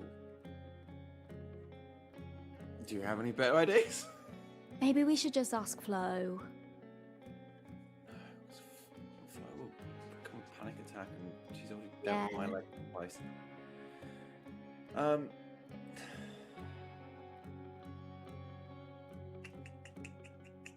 Can we get? I'm starting to surprise we can get the claw in, can we? Claw is there, yeah. It is there to Sweet. move equipment. We'll just use the claw. Great thinking, Freddie. We'll just use the claw. Well done. That's All I what I know saw is a couple of people boom. desperately All I trying to know is hold back. boom. Use the claw. Use the claw for God's sake. Yeah, you can use the claw. In my head, the claw was outside. It wasn't in the same hut. No, it's in. It's got to get it in. So yeah. How did the cargo get into the cargo ship? In my head, it's got like a shutter door that closes. I don't know the layout of. All I my know own is ship. soft toys and boom. Okay, that's all I know. Floor of the valid. ship, and then the valid. cargo hold is here, and then it goes whoop, and then grabs something and brings it in. The cargo claw is in the cargo hold. I tried half the time. It's fine. It's fine. None of us are. Grace How's is that a piece of shit. I fucking never touched this tipping stuff. over? Okay. I use the claw. I'll give you a savvy check at advantage to bring it in, or sorry, with the upper hand to bring it, to reorientate it the right way. Okay, so Savvy, do you say advantage? Yeah. So 3d6, take the two highest rolls. Cool. Happy days. That's it. I've got a +2 in Savvy. Both got +2 in Savvy and couldn't work that out. I know. Well, That your is an character's 8 on a on plus the two. die, +2 makes it a 9. Nope, 10. Oh, the dog has decided to enter the chat. Yeah, on a 10, yeah, absolutely. You realise very quickly that the claw is probably the easiest way to do this. You start operating the claw to bring it down, to grab it and sort of reorientate it. You do so fairly deftly while using it. It doesn't cause any damage to the crate itself. I will say though, tell you what, we'll make it fair. Flo, give me an obs check. Just, Just I do 2d6. feel like the crew's ganging up against her, and they're succeeding because that was a 5. Flo is very in the moment. She Yeah. cares a lot about Blaze. She wants to look after Blaze. She Yeah. doesn't notice anything else going on. You are used to the ship making all manner of noises, all manner of strange metallic noises, most of which you have to fix or try to fix. Most of which come from Lola and Freddie. Yeah. So you are distracted in this moment. You don't hear. But yeah, you guys reorient this crate the way it should be. Okay. Did I hear anything move or shift about? On the 10, there's definitely some shifting in the box, yeah. Something seems like it has moved in it.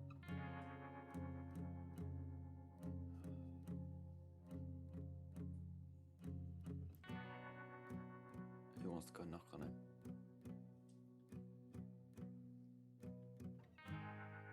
I can. Yeah, go for it. I knock on it and then I listen to see if there's any knocking on the other side. You knock on it. There's a couple of dullish metallic thuds. You don't hear a knocking back. So nothing alive, maybe. Yeah, that's good. Looking at this crate, what would be the easiest way to peer into it? Is there like a hingeable lid, or is it all like bolted together? I'd say there's hinges on one side. It does look like the other side is bolted in or securely linked in. It's probably got some kind of like keypad area to it to try and unbolt it, but it is pretty secure. If you are running your hands across it or knocking on it, you would notice it's very cold.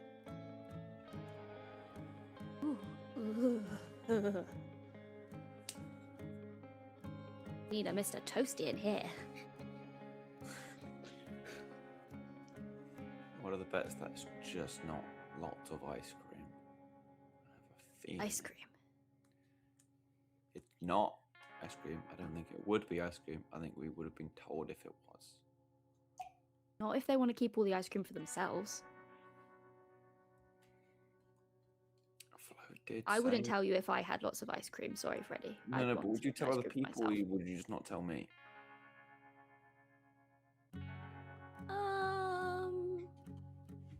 Would you tell Flo you had ice cream? Yeah. So it's me that you wouldn't tell, not just in general. What about Blaze? That's really rude. You forgot about Blaze. I'm gonna tell Blaze that you forgot about him. He can't eat ice cream. He doesn't even know what it is. He ate the meatloaf. He didn't. I saw an empty plate. It's because I'll go over to the keypad. Yeah, realizing this argument is futile. You go to the keypad Never shop. argue with a child. They always win somehow. Yeah. I'll go to the keypad and I'll. Is there anything on the screen? Or is it just a keypad?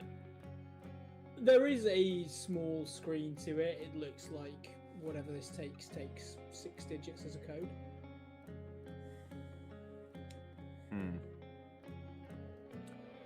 I'll try 1, 2, 3, 4, 5, 6. I mean, it is the Kramer most and roll. Kramer. impossible. Do I make this as a Kramer roll and Kramer for are a joke? dummies if there's one, 1, 2, 3, 4, 5, 6. If you make it a roll for a joke and then I succeed, you know you're gonna have to commit. I know. So yeah, let's make it a roll. Let's make it a savvy roll. I mean, what are the odds that Love they that. didn't change it from the default password? Yeah, it might be. What would you like me to roll? Roll savvy. I know that's probably your best stat, but still. It is indeed. It's not awful, but also not great. With the +2, it's just an 8. Yeah. Oh. In which case, then, yeah. 1, 2, 3, 4, 5, 6. You hear it open.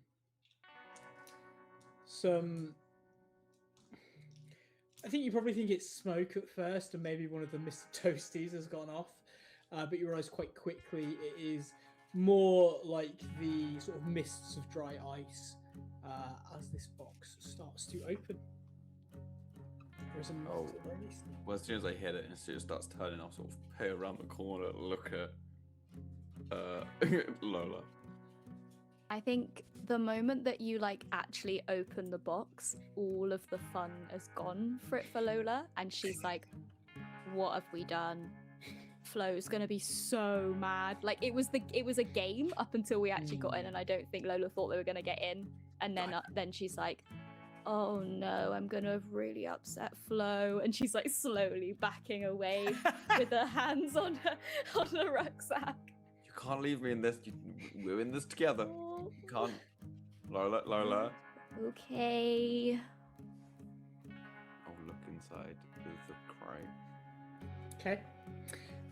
With an 8, which is a success, I will carry that over as the crate opens, and as you look inside, there is a person within it, alive, seemingly in cryo.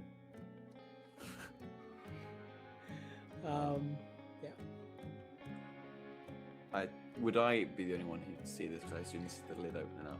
Yeah, you probably would be at this moment. Yeah, the only one that sees it. I think Freddy would, pardon the pun, but freeze.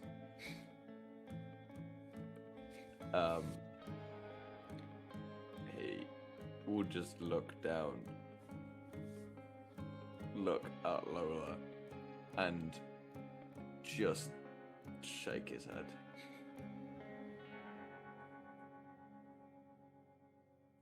We need the rest of the crew.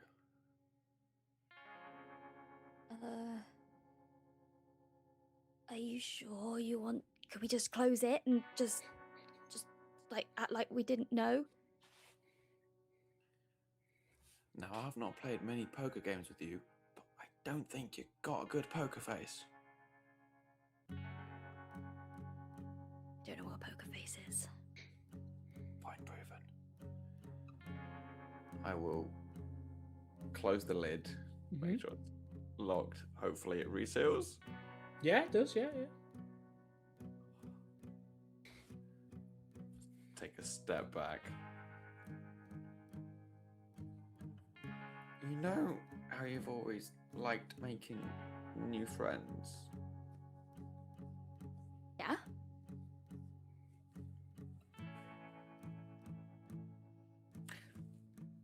There's a person in there. Surely not. I don't think I've ever seen a person in a box before.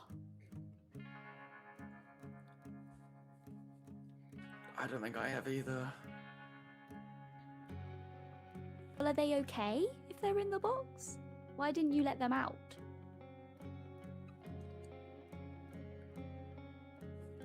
I froze up. What did you expect me to do? Well, did they say anything to you? Did they smile? Did they wave? They kind of just didn't do anything. I assume they didn't do anything. No, they are frozen. They're alive. You can tell because they're sort of. I'd say you probably heard the beeps of some kind of life system keeping them going, but they are frozen asleep. Okay. Did I recognize this person at all? Maybe an ops check. Okay. No, that's a 7.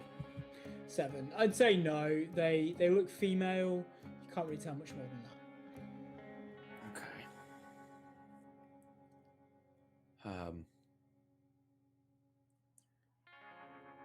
I don't say this often, but I don't know what to do. I think, and I don't say this often either, but I think we should maybe just leave it alone.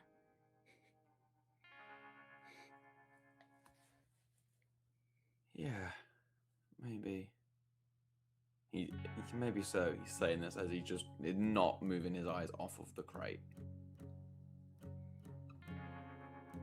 I mean, maybe we can talk to the others over dinner, see what they want to do. It does mean being honest, which.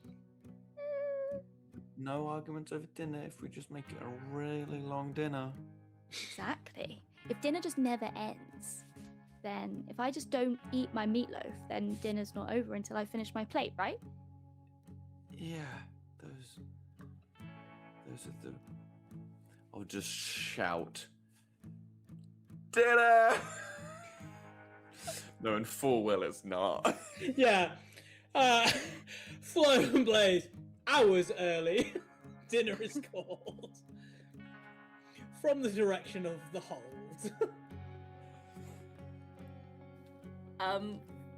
Flo notices that it's hours early and is like, that's odd. And then there's like, maybe I can make this work to my advantage. And she goes, see, Blazer, dinner will make you feel better. You always feel better on a full stomach, right? So let's go to dinner, and I'm sure you will feel better after that. Okay?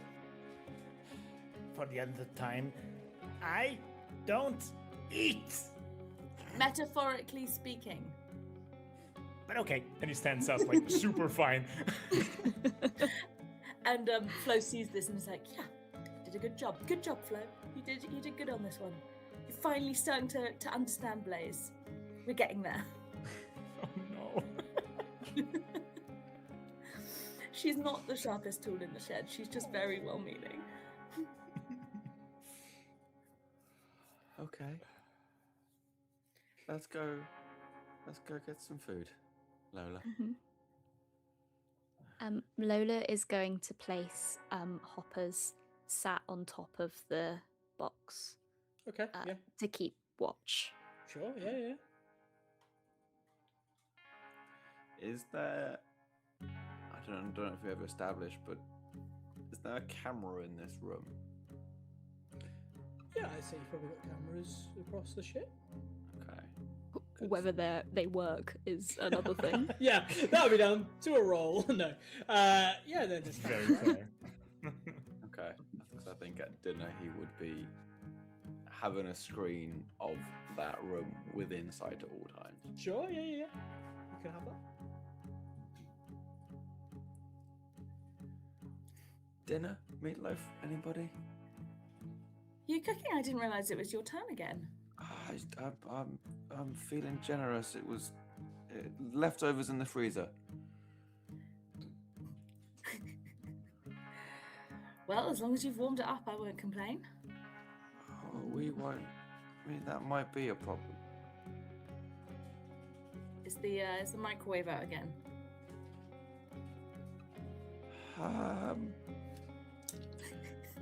You can tell Freddy's normally quite good at talking and getting his way out of things.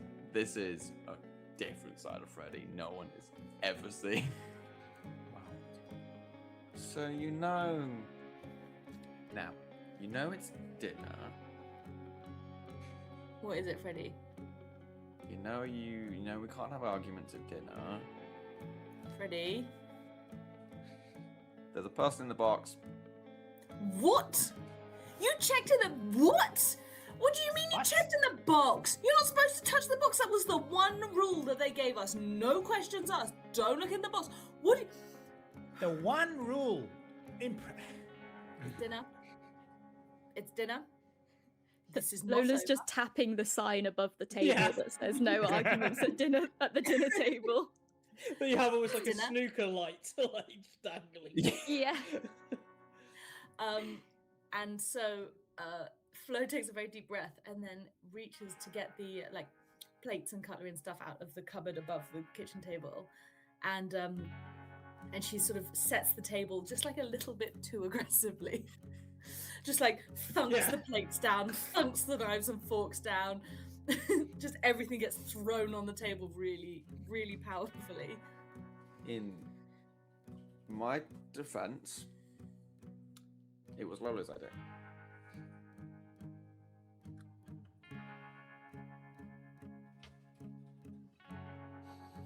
What do you have to say, Lola? Well, it wasn't.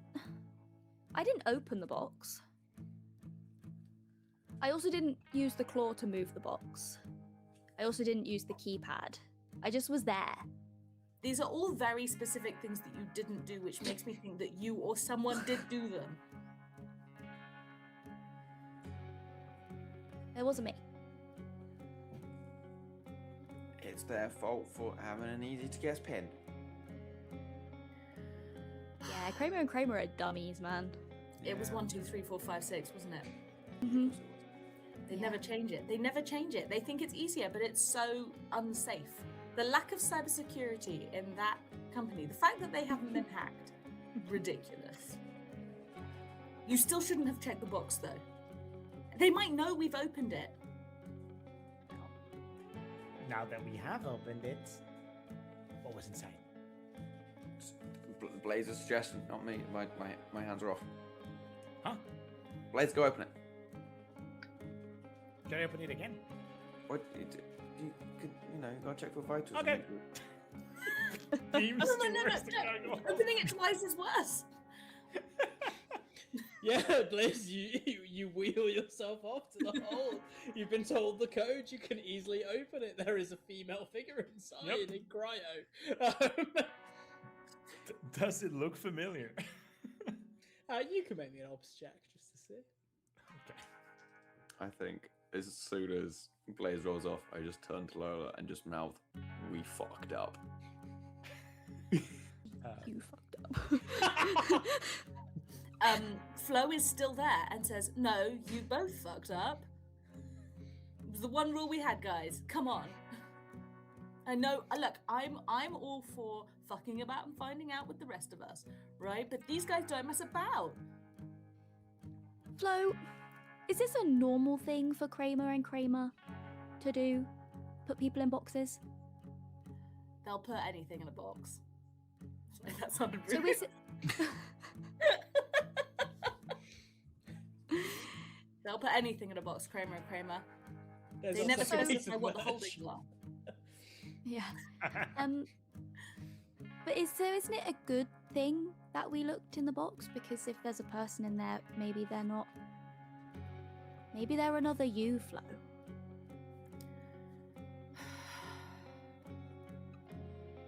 I can't just forget about that information and then pretend like it didn't happen now. Well, we've got the blood on our hands. I guess you're right. We can't just leave it, can we? That's And not you know, right. if they wake up and they say it's all fine and they chose to be there, then fine. Okay. What will we do when we get to the other end and there either isn't a person in that box or there is and they remember that we opened it?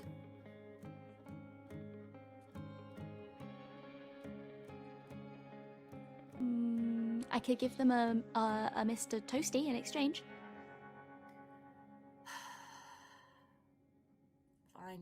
Fine.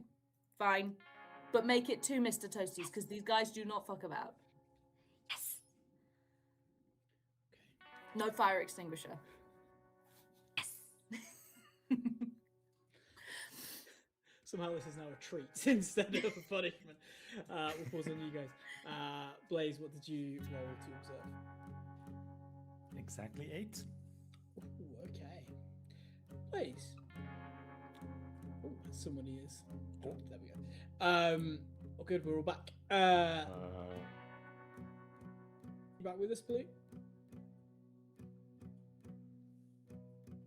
Oh, he gone. He's in the Oh. box. He's been He's got by frozen. Kramer and Kramer. He's Hold on. frozen. Yeah. We back. You look inside the I'm box. just- I'm just And waiting for the you- opportunity yeah. to make. I'm just waiting for an opportunity to make an ice baby joke. It's coming, I'm sure. I can feel it. It's so tantalizing. I'm back. My Wi-Fi was said "fuck you" for It's a all good. moment. Don't worry. Okay. Blaze, you got an 8 on the dot. Okay. As some of your memory drives re-engage, tell me about a female member of your crew from way back when. No.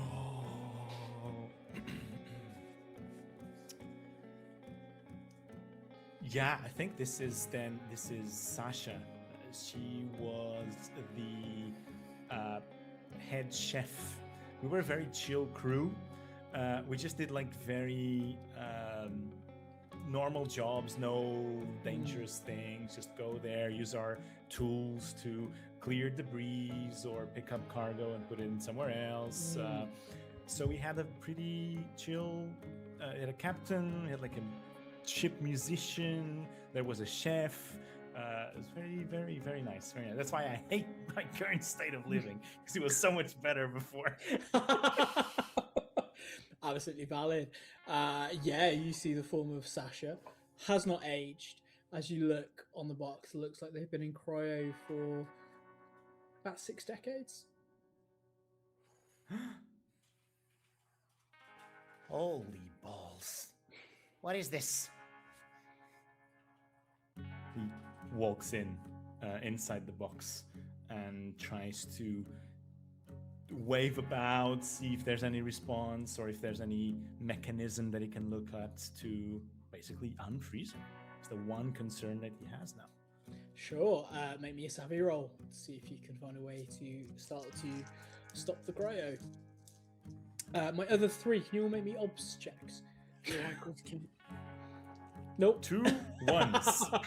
Yeah, it's a little bit beyond you in this moment, and I think there probably is a flicker in your mind that goes, maybe suddenly breaking someone out of cryo isn't the best of ideas when they've been in it for 60 years, and you think to maybe leave it for a moment. Yeah, my other 3, anyone who gets above an 8, let me know. I got an 8. Tantalizingly, I got a 7. Oh dear. I got a 3. Okay. Oh, that's not good. 2 of you notice nothing.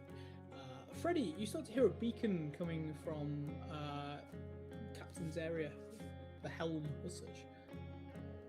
Sorry, what'd you say? You start to hear a beacon coming from the helm.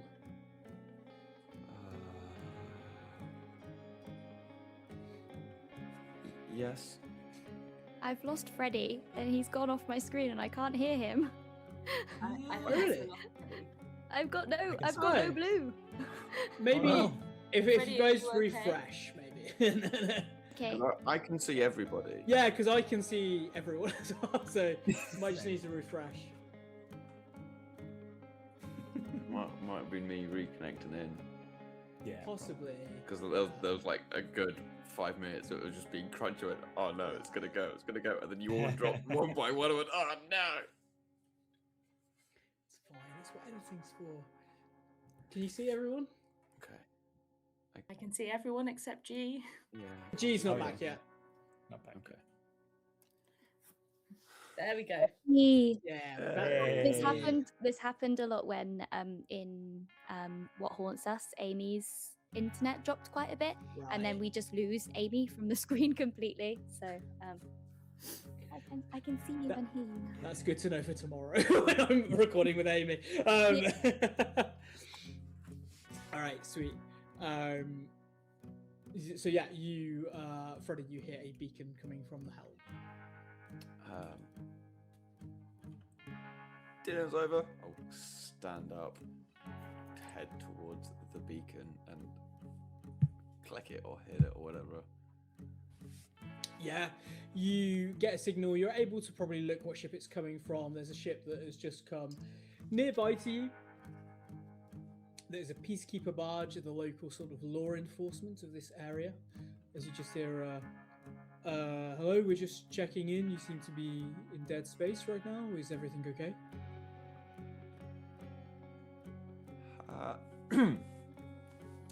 Yeah, everything. We're just cruising. We're good. Yep.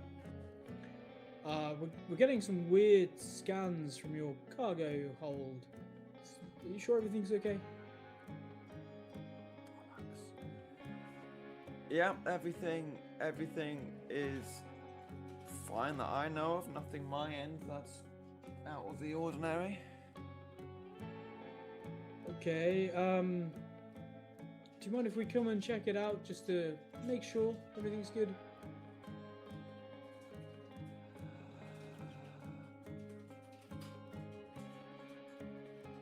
No. I will end the call and punch it. Because that won't get the attention of law enforcement. All right. Who All right. fucked up now, Freddy? Oh, I love that so much. Freddie, I'm going to make this a roll for the ship. So if you roll I'm going to say you have the upper hand because you're doing it to surprise them. So Yeah. if you roll 3d6, take the two highest, and add the ship's mobility, which I believe we said is 2. I will roll for Cool. their I ship. mean, as an ace pilot, I could use my savvy, but it's the same anyway. No, you so- can do it with your savvy then. Yeah, that's fine. I mean, it's do both +2, but I will Great. do either way. Fuck. Actually, with a +2, that's not bad. With a +2, that makes it 6, 7, 8, 9. 9. Will absolutely beat their snake eyes, which are ones. If it's any better, one of my dice was a 6, the other 2 were snake eyes. Oh, nice. Okay. That makes me feel better. Yes, absolutely. Yeah, you punch it, go straight into hyperdrive away from this space and leave law enforcement in the dust behind. I will say, you probably do realise that they have at least clocked your registry, and you will be on their systems, having run from law enforcement. But yeah, the rest of you, you will all notice that you are suddenly lurching forward.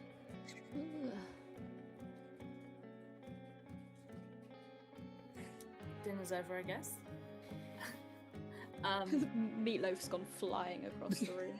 My meatloaf! Flo goes, Lola, can you check on Freddy and find out what that beacon was? I need to go check on Blaze because he's been left alone in the cargo hold for a little bit too long, in my opinion. Okay. And we leave the kitchen kind of in a state of like, plates are out, that there's a meatloaf stuck to a wall somewhere. Naturally. Nothing's been put away. Okay. And Flo's gonna head to the cargo hold to check on Blaze. Yeah, we'll follow you for a moment as you go over to the cargo hold where Blaze is. Blaze, you okay? Is everything okay in there? Hear a muffled voice from inside the box, and it's one of Blaze's one of the cassette tapes. This one specifically seems to be a recipe tape, and it's like, today we're gonna learn how to do lasagna. Step 1, the bolognese. Take 500 grams of beef mince meat. And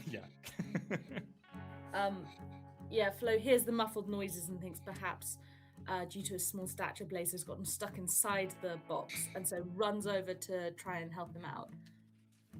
He's you walk to the part of where the hatch is open, and you can peer inside. I can hear the beep of the machine alongside the cassette tape still playing. Dice 2 onions, and on the floor, legs on the ground. He's just sitting against the frozen capsule, just like sitting there looking up at Sasha. Blaze, what happened?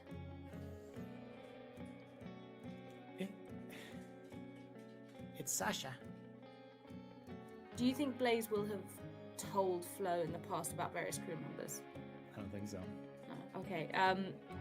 Who's Sasha, Blaze?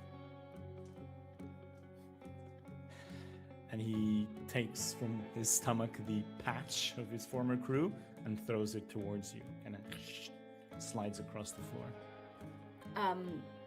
Flo picks it up and then just sits down next to the crate next to Blaze and just puts her arm around his shoulder, but it's like way over his shoulder. It's like it's practically on the ground. She puts her arm over his shoulder and picks up the patch and sort of holds it kind of in front of him in case he wants to take it back. And she goes, "Oh, it's one of your crewmates. Oh, I'm so sorry. I'm so sorry, Blaze." What? Why? Of all people, why would they want Sasha? She's just our chef, our cook, and a good one. Back then, I didn't have to see you eat meatloaf and suffer every day. Actually, the food was good, and it smelled good. I didn't eat it. It looked good. Can you smell? No, not the question for right now. I know, this must be hard. You know, Kramer and Kramer Holdings are a group of absolute wrong-uns. They'll take anyone. I don't know why they took your Sasha, was it? I don't know why they took her. And I don't know why they want her moved, and I don't know why they've kept her in stasis like this. But whatever you want to do, I'll support you.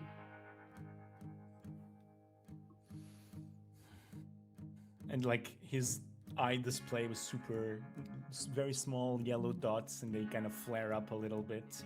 He goes, I want to fuck him up. And fuck them up we will. I'm gonna take this beeping device, this cryo technology, and shove it up their asses. We should take Sasha out first. Good idea. Let's do that. How do we do that? I tried. I don't know. Do you think Flo has any idea on how to... Actually, hang on a second. Bear with. Flo has a gambit. It's maybe a bit of a stretch, but she has the nuts and bolts gambit, which allows her to learn how to fix broken tech. If she were to explore the cryo situation and maybe lightly break it. Yeah, I think you would. Yeah, we can flip it on its head a little bit and say that you would know how to break perfectly working tech. I'm happy with that. What is your best stat? It's a really great question. My best stat is muscle. I mean, there's one way to break it, right? Yeah, make me a muscle roll. You can have advantage or the upper hand with it. Okay, and just for the record, because I don't want this around the back of my face, I would like to break a not so important looking part, a non-life sustaining part. Hey, if you succeed, you can call that. That's, I feel uncomfortable making this roll now. Oh, hello. We got a 12. Oh wait, Yeah, plus let's my go. muscle. Mm-hmm. It's 14. 14, nice, definitely well over an 8. Yeah, you managed to find some tubing, probably the one that kind of feeds the freezing cold into this, and are able to, I'll say with a 14, break it in a way that is going to slowly release the cold as opposed to a sudden sharp shock of heat in this space, as freezing air starts to pour out of this just into nothingness in the background. After a little while, you will see a sort of the figure inside start to take an intake of breath. We'll pause on you guys for a minute just to see what our other two are up to. Oh, Freddy. Yeah. Who was on the phone?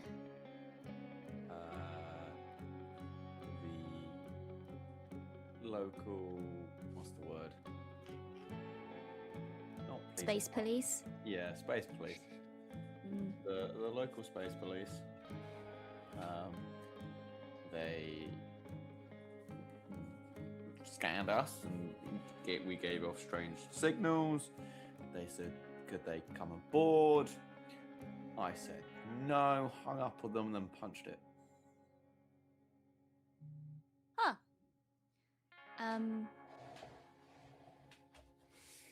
I mean, I don't do that sort of stuff very often, but that sounds like that wasn't necessarily the right thing to do. Well, it's either that or let them on board when we have a freezing body on board. And I'll be honest with you, I would much rather outrun police than outsmart police. Yeah, but I mean, I hear you and I understand what you're saying. Heard, noted. However, we have proof that Kramer and Kramer are who we're working for and that this is what we picked up from them. So if they came on board and they said, why have you got this cold box on here? We can say we got it from Kramer and Kramer and we're just delivering it and here's the proof. And if they want to take it, that's on them. That's their issue. We But could then just we would close be it. Tied in with Kramer and Kramer, even if it's from the stories we've heard from Flo, even just being tied in with Kramer and Kramer means we're... Oh yeah, good point. So what do we do now? Are we just gonna hurtle through space as far away as we can from them? Well, I was gonna finish the job. As in deliver the... I don't know who that is in there. We can just forget about it. I don't think we should forget about them.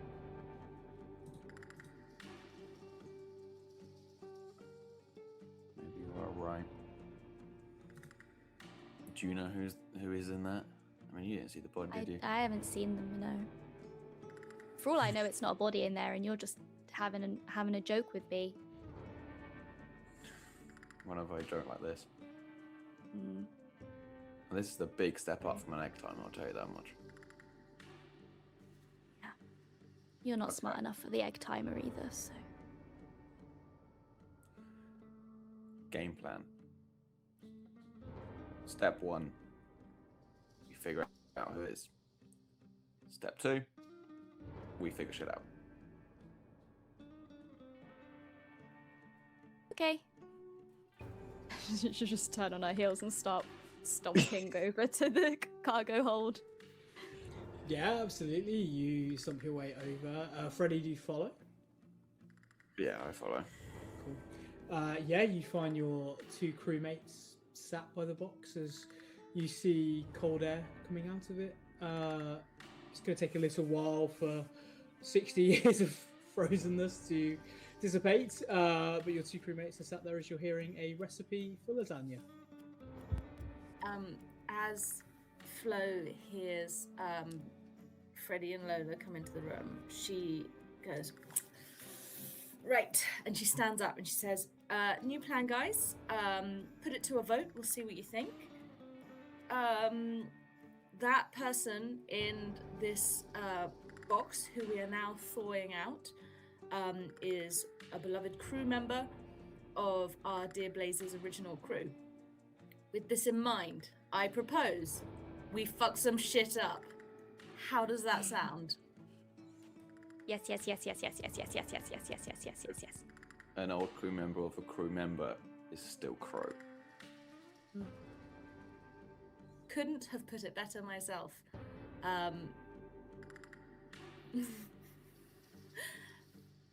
And she is right. We need to thaw this person out. They're gonna take some time to recover. We should probably come up with a plan. I've got one. Great. I was really hoping you would say that. I don't have any plans other than fuck shit up. That is the plan. How about we take the person out of the box and we put all of Mr. Toasty's in the box, and then we deliver the box, and then we get like a certain amount away that's still close enough, and then I've got the remote detonators and I can just press start on all of my little mini game consoles and we just watch it go kaboom. I like that. 2 questions. Firstly, can we make your Mr. Toasties look like a dummy person in case they check? I mean, if they're checking, are we letting them check in the ship? Well, that was my second question, is how do we make it look like we haven't looked inside the box? Oh. Blaze, you mute. Blaze, you seem to have muted your audio function on your system. Nice. Oh no. The cassette stops. I Yeah. forget I cannot speak when the cassette is on. I'm sorry.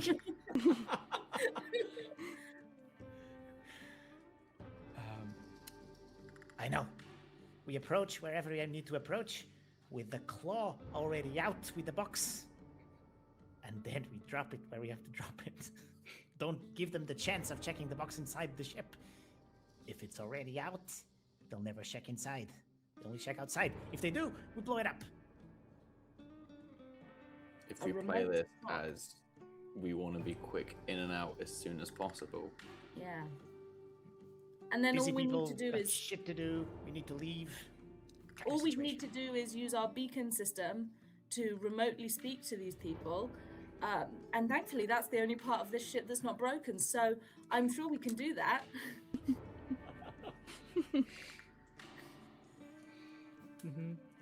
Sounds like a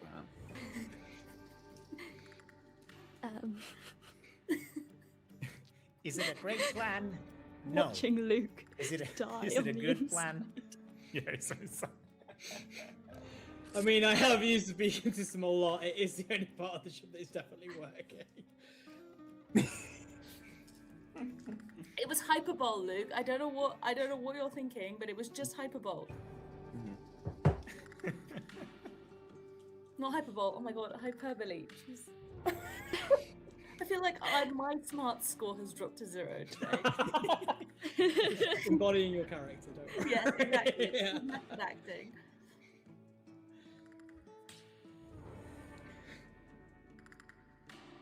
All right. We have a plan.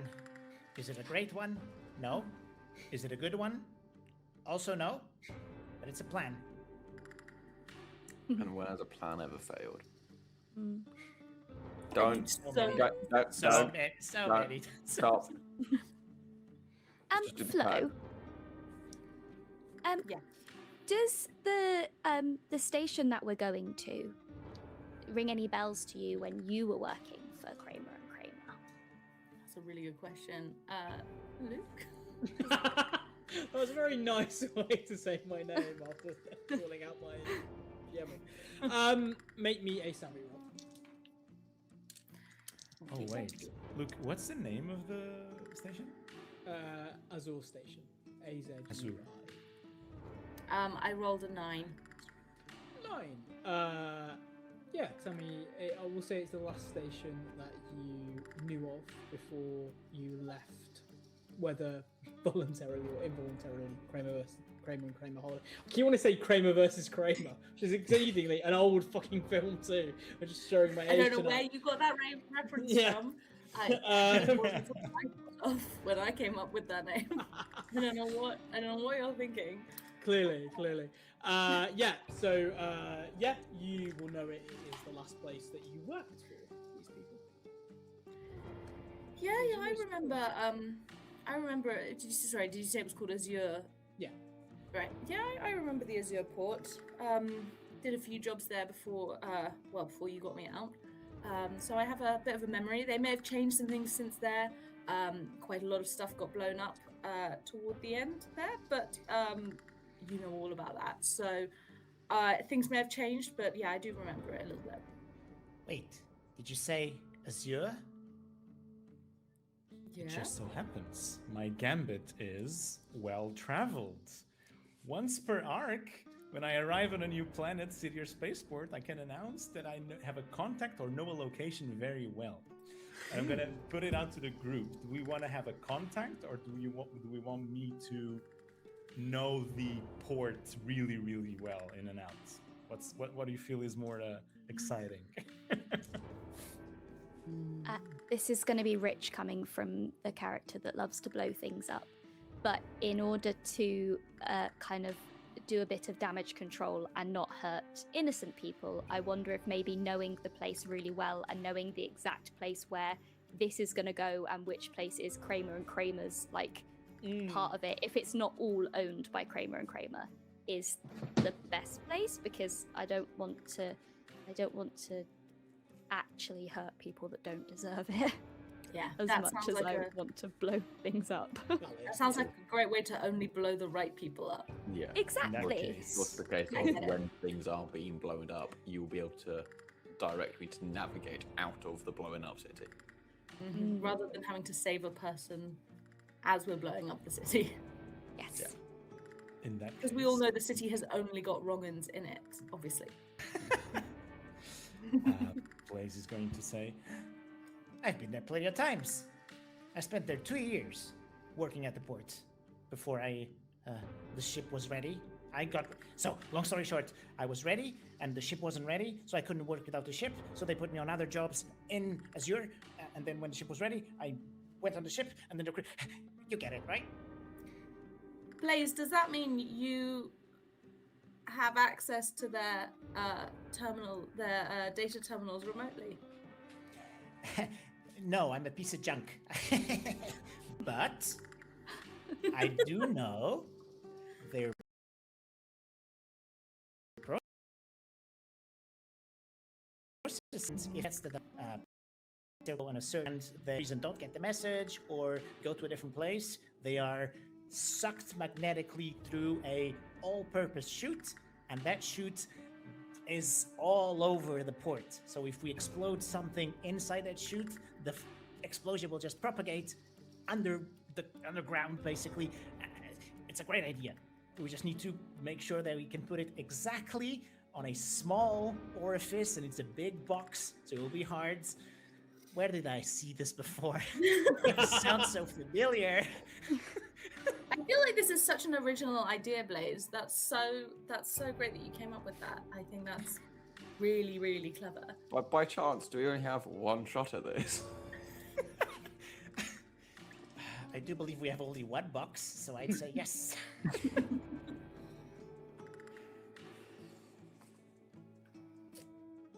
I don't think anyone's ever done this before. This is going to be a first, for sure. Clearly. So what's the plan? Blow shit out. What do you Blow shit up! Blow Did you shit get up! it? Blow shit up. That was Yeah, the full plan. full plan. Fully Excellent. spec plan. Blow shit up. Three-step plan. Yeah. We approach the spaceport in Azure. We have to convince them that we did not get the information. We don't know where we have to go to drop our cargo. Okay. So they will start reeling us in with their magnetic pulse into the Yeah. all-purpose chute. Yeah. We have to nail the box inside the chute and then Yeah. somehow escape enough to be far away enough to still be able to detonate, but not close enough to be blown to pieces. So blow shit up, obviously. Blow shit out. Lola, Okay. what's your range on your explosives? It doesn't say.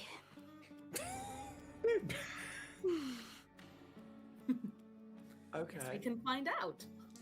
Yeah. Do you think there's some way we could boost the signal? Perhaps with a I'm communication device? more thinking, what if we trigger the explosives, as in laser beam?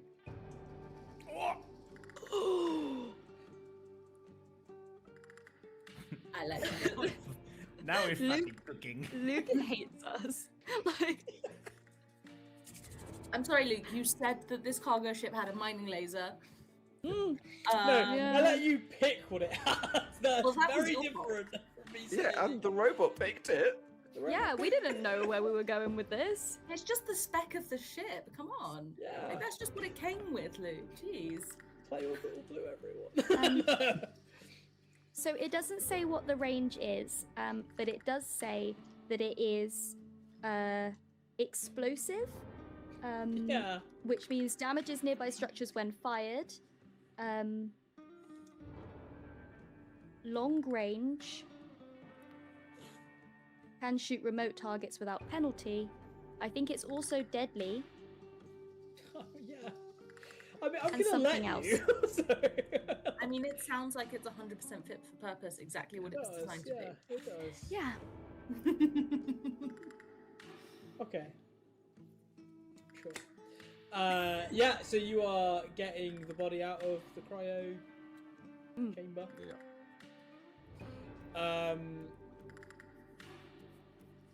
You will be able to get the body out. Let me just make a check to see how she does. Okay. Yeah, you will have a med bay or some kind of improvised med bay here, so you're able to put her over. She's been in cryo for a long time. She seems to be struggling a little bit, but you'll be able to probably sedate her enough to keep her okay during this situation. You're now filling the box with Mr. Toasties. Yes. Yes. So there's hoppers, everybody knows and loves. And then there is who is a bunny.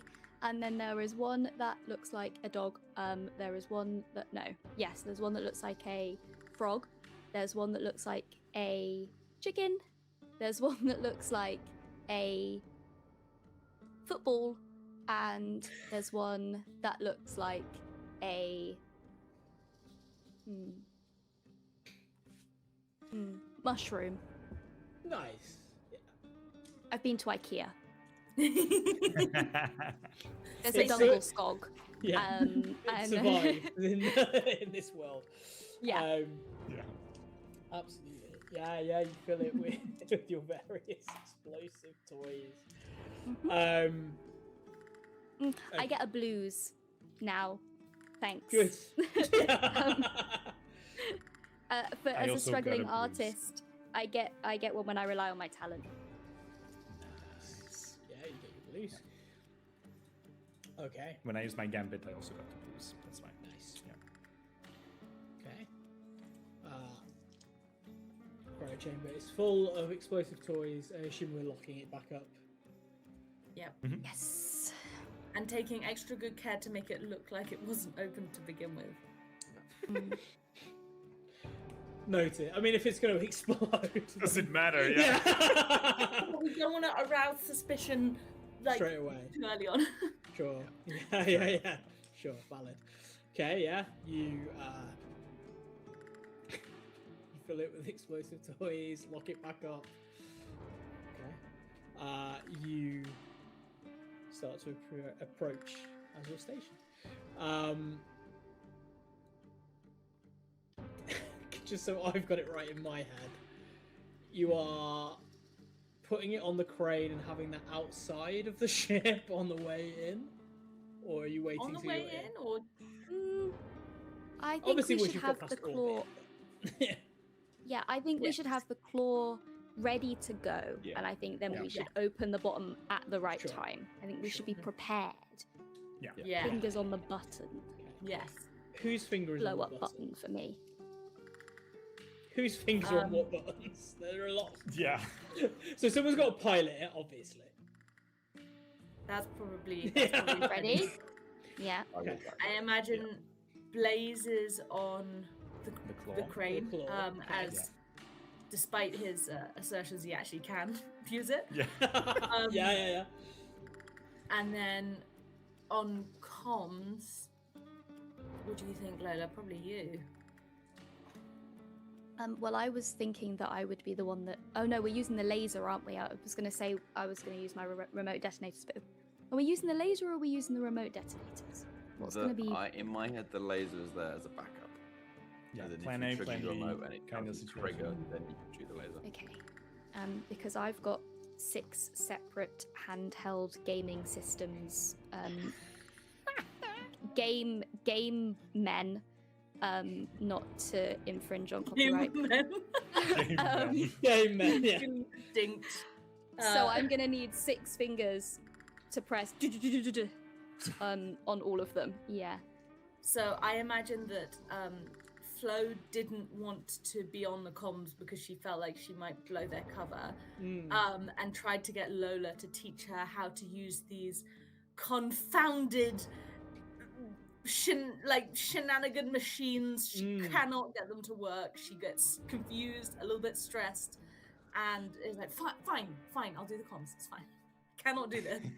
The thing that got Cannot me was work the out. All I you don't do- understand. all you Where do the is end press button? start. I don't see it. What do you mean it's next to the B Turned button? into I'm secret looking at code, the which B is button. I up, cannot down, see down, the left, A button. right, DA start. Yeah. It's actually a really, really long cheat code in order to set all Oh, of them off. no. No, that's not canon. It's just start. But finding the start button can sometimes be difficult. Yeah, she cannot do that, and so she's she'll be on the comms. If it helps, like you were the ones that the other side talked to, I so guess. they know of your slightly anxious nature in a bit. I just want to get on with this, please. Yeah, I guess. I'm just looking at my my into deep trouble, and I get a blue when I force someone to do something they don't want to do, and I wonder if that includes myself. I'll let you include it with Probably. yourself, yeah, for sure. Yeah, You're forcing yourself also to do my this. blues as well. So I think maybe we both get a blues because because I'm doing a thing I don't want to do. Absolutely.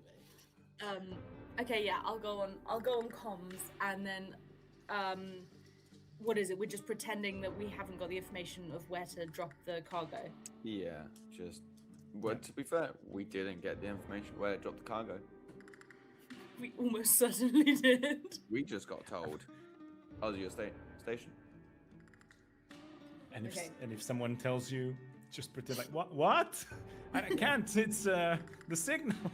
Yeah, she's also gonna have her 2 comms devices to hand. If she gets a bit like stuck, she'll just press them on at the same time to create like a feedback noise. Be like, I can't. What? Hello. Nice. That's what she'll do, just in case. Right. Okay. Sure. There's no flaws in this plan, guys. Yeah, it's not going to require 4 individual rolls, of which any could go wrong. Almost Some of like which- we're pulling off a heist. Yeah, some of which worse than others if they go wrong. Okay, so you know where you're. You theoretically know where you're going in terms of where to pilot the ship, so I'm not going to need the piloting roll yet. That's probably going to come at the end. I think the order of this is going to be comms, claw, detonation, pilot away. So, we'll start with comms. As you approach the actual station, which is on this planet, we'll say, a singular kind of area where you can go. It's a fairly regular port of call for Kramer and Kramer Holdings, so most of the people here are linked to the family. Flo, what do you do as you signal them to try and find out where you're going with this? So I think she wants to make it look like Blaze said, that we've been trying to get through and we haven't been able to. Okay. So when she presses the button to communicate, she's going to start kind of mid-sentence, as if she's already been talking and is struggling to get through. Sure. So I'm assuming as a button she presses. Yeah, of course, naturally. Yeah. She presses the button. She goes, and then she unpresses it again, and then she presses it again. So, can you hear me? Hello, we're trying to try, and then she unpresses it again, and then she presses it again. So, can you hear me? Can you hear me? We've got this is a ship. We're delivering. We are delivering cargo for Kramer and Kramer Holdings. We've been trying to get through. I can't hear where we're supposed to land. Hello, we haven't had anything come through. What's your ship register? It's not been decided yet. What your ship is registered as hasn't been decided yet. It's TBD. Okay. You're dropping off for Kramer and Kramer. Yeah, they should have sent ahead. They left it off our manifest, but we're delivering it to Azure, but we weren't told which port to go into. We were told we'd find out on arrival. I should say, you can't see this, but I am holding my finger on the table while I'm doing that. As if I'm pressing the button, I just realized. That's so good.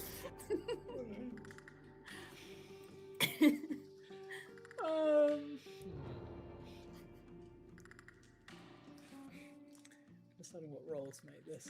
I'm gonna make it a grit roll. I was hoping you weren't going to make it a savvy roll. Yeah, I thought that might be the case. So yeah, roll me a grit roll. No upper hand by any chance because of that No. great work on No. the on-off thing. No, okay, fine. Whatever. That was great, but you Oh. also forgot what the ship was called. Go for it. I didn't forget what the ship was called. The ship does not have a name. The ship is called the Samba. The crew is TBD.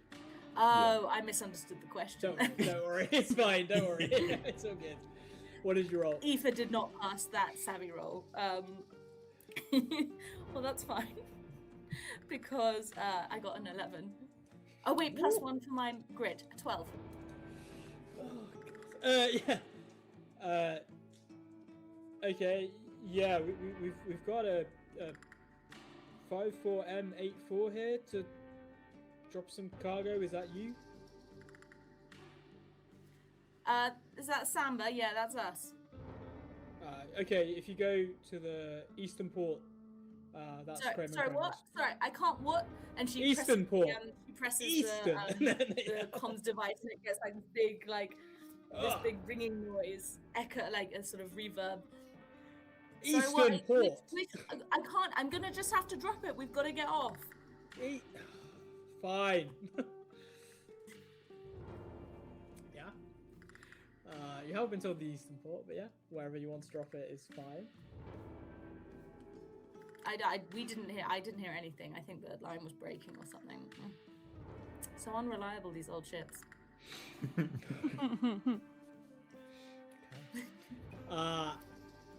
Okay, so yeah, you've passed the comms check to get information, or at least hoodwink them into what you're doing. I will now need the claw check to equip this properly.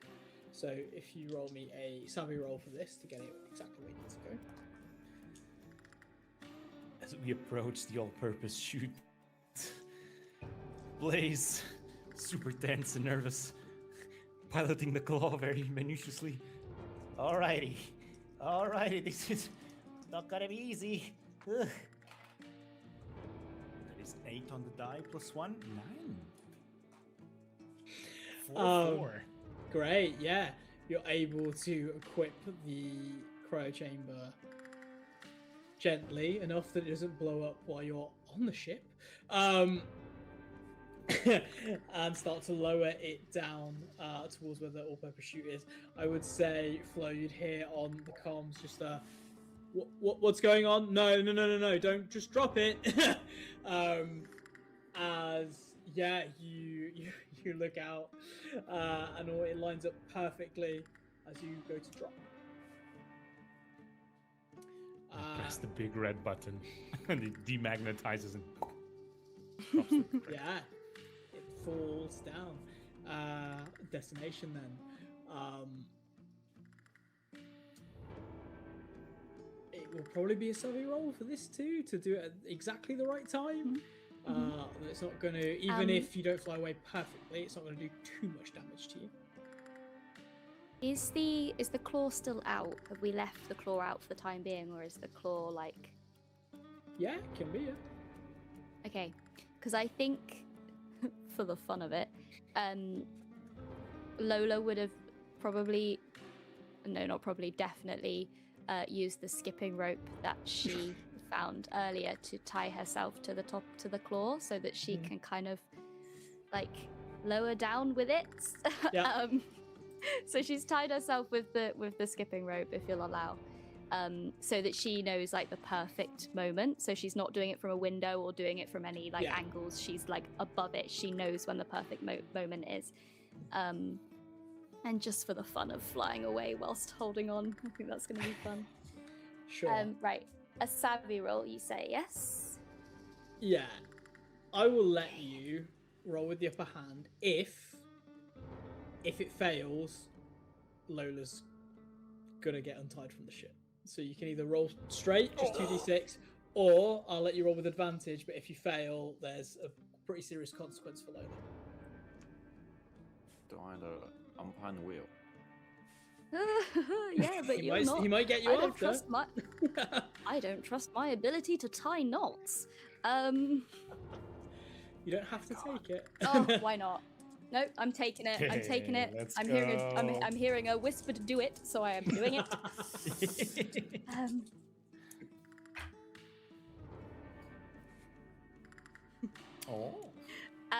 So I rolled. So my savvy with a +2, I rolled a 10. So I think the moment that, just as I start pressing all the buttons, I go, "This is for all the stupid Kramer and Kramers that didn't want to buy my inventions," and then press them all, and I get a blues because it reminds me of why nobody wanted my art. Nice. Absolutely. You press it at just the right moment as it drops and starts to enter this tubing that's apparently throughout the station. And we start to see a destination go. In which case, then, Freddy, all on you. You need to fly away. Oh, I Okay. believe. Did you say it was your savvy for your ace pilot? This would be my savvy. And I will do the thing of, because I'm going towards the city, it would have to be, I know it's space, I know ground doesn't exist, but almost a handbrake turn mid. Yeah, shorter. Yeah. More of like round, to get out in time. And I'm going to use one of my blues of using a talent that an old friend taught me, which is using the shockwave of an explosion to boost you. I like it. I like it. Yeah. Can I have the upper hand? Absolutely. the Fast and Furious Tokyo Drift soundtrack starts playing. With a plus Oh, 2. I was going to say Enya, Sail Away. Great. Great choice. That'll be a 9. Okay. I will let you all describe how cool this scene looks as this goes off pretty much perfectly, unfortunately. Really cool. It looks really cool. I think what the ship does is, as it handbrake turns, it sort of stops, and it's almost in free fall for like a tiny moment, and everything lifts up just as the shockwave hits the booster's thrust and poof, out the way. And I have playing Another One Bites the Dust. Nice. There's like 4 Explosions. songs playing in this moment. It's in Yeah. We're all just so into it. You've all got your own Explosions soundtrack. everywhere on the on the spaceport. No Yeah. sound, just 3 songs, and then the breathe in. Air flow through your Absolutely. lungs. As the hot, fiery air flows through the station, that you explode into nothingness. You manage to dart away very quickly. And before we leave the atmosphere, we bring the claw with Lola. Oh yeah, I think before you bring the claw back in, I think just for flavor of how cool the situation is, Lola pulls out her final kind of like weapon, and it is a water pistol that she had like tinkered with. And I think she doesn't actually shoot it, but she points it and pretends to shoot it at like every explosion that happens, like as we're like flying away. And like the wind's like going through her like little pigtails, and she's holding on for dear life, but she's like kind of going pew pew pew as like each explosion goes off. Adorable. As you shoot the explosions out, as the crane lifts back in, and you have destroyed this port for Kramer and Kramer Holdings. You do not get paid because you have not done the job. Sorry to say. But what is better payment is that we get better food every night because we've now got a chef on board. I'll take that Hell over 6 yeah. credits. Absolutely, yeah, 100%. As we go into a bit of a sort of closing vignette sequence, there is another port that your name is tarnished in that you can never go back to. Well, it doesn't exist anymore, but at least part of this planet you cannot go back to. Another red X on the star map. Kramer and Kramer Holdings do not offer you any further jobs, unsurprisingly. Fuck them. I mean, valid, yeah. But yeah, you have not cleared your debts. You still have that. There are still repairs that need doing to the ship, other jobs that you'll need to find at some point in time to help with What that. did we do? We're now Hey. in war debt. You made the moral choice. Unfortunately, this is the capitalist universe. Wow, we made the moral choice and I got to blow stuff up, guys. This Yeah. is the Sometimes you best can have outcome. your cake and eat it too. But yeah, Sasha wakes at a certain point, probably a few days after all of this, maybe thankfully, as she slowly sort of, for want of a better way to put it, thaws out, and comes to. Blaze, there's definitely a moment where she's just sort of recognised you again. Blaze? How long has it been? Oh. And he kind of holds her hand with his tiny robot hands. You're not gonna believe it. It's been 60 years or so, but we're gonna have so much fun again. It's gonna be like old times. Okay. Where's the kitchen? They'll be so happy that you're here. You move to the kitchen and there's still meatloaf sprayed across the wall. Oh wow, this place looks like shit. She cleans it up, repurposes some of the meatloaf, finds some old noodles in the back of the cupboard, and makes you a nice noodle dish that you can have for your dinner this night, for your first family dinner with Sasha too, as you all sit down again together as she shares this meal with you. Probably just looks at you Mr. all Hoppy this. can't enjoy the noodles. No. As you all look really depressed, and she's like, "What's wrong?" She like serves these plates of these bowls of noodles, and we just like start crying. Should I not have made the noodles? Was this a bad decision? No, they're perfect. They're just perfect. Thank you so much. Okay. You guys are weird. I'm gonna get another bowl out, and I'm gonna portion out half of mine and place it where Mr. Hoppers would have sat.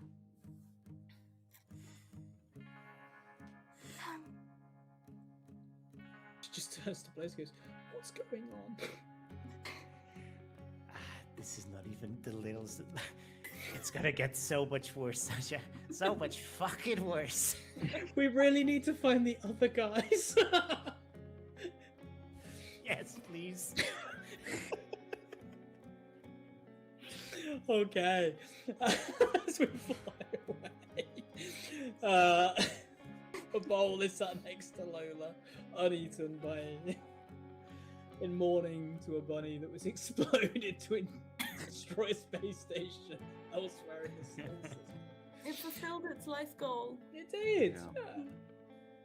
Yeah. As I you think go on.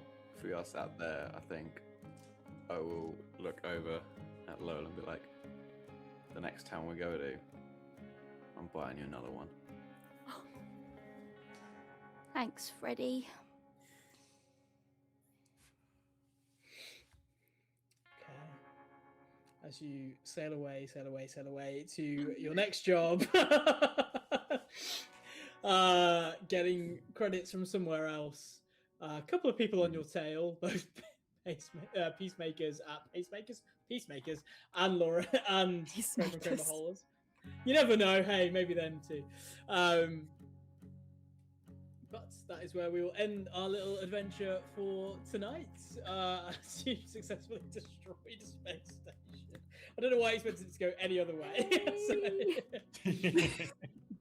Okay.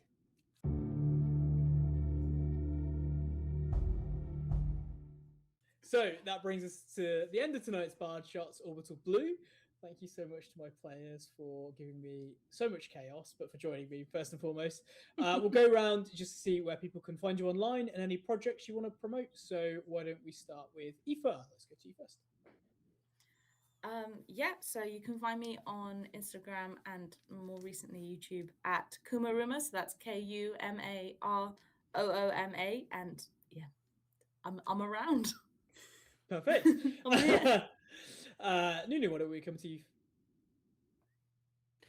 Yeah, I'm Nunu. You can find me online wherever you find people online, Instagram, YouTube, TikTok, whatever, at NunoTXR. I'm a TTRPG content creator and game designer, currently working on a romance cross heist title. So yeah, if that sounds interesting, follow me and welcome to the journey of game design. Thank you so much. G, we're coming to you. Oh, wasn't expecting me to go next. I'm G. You can find me at ttrp.gee on most places on the internet, and playing fun games and sowing more chaos at Bard Shots and at 20-Sided Tales and various other actual play projects that are in the works that are top secret and I can't tell you about yet. And when I'm not doing that, I'm doing social media for Moonshine Adventure Company, the D&D and TTRPG holiday and events company. Yeah, I think that's Perfect. it. And then last but by no means least, Blue. Hi, yeah, I'm Blue. I'm on various corners of the internet under the handle That Blue-Haired DM. I make silly little TTRPG content stuff. Yeah, it seems very underwhelming compared to Drew, but yeah, that's me. Oh, I'm sorry. It's not underwhelming at all. Please go check out Blue's I'll make videos. you little too. They're videos.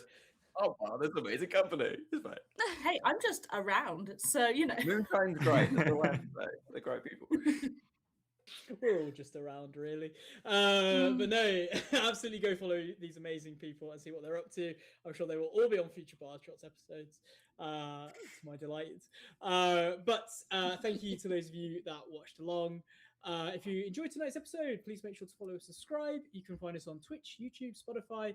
You keep up with everything we're doing on social medias, all at Nomadic Bard 93.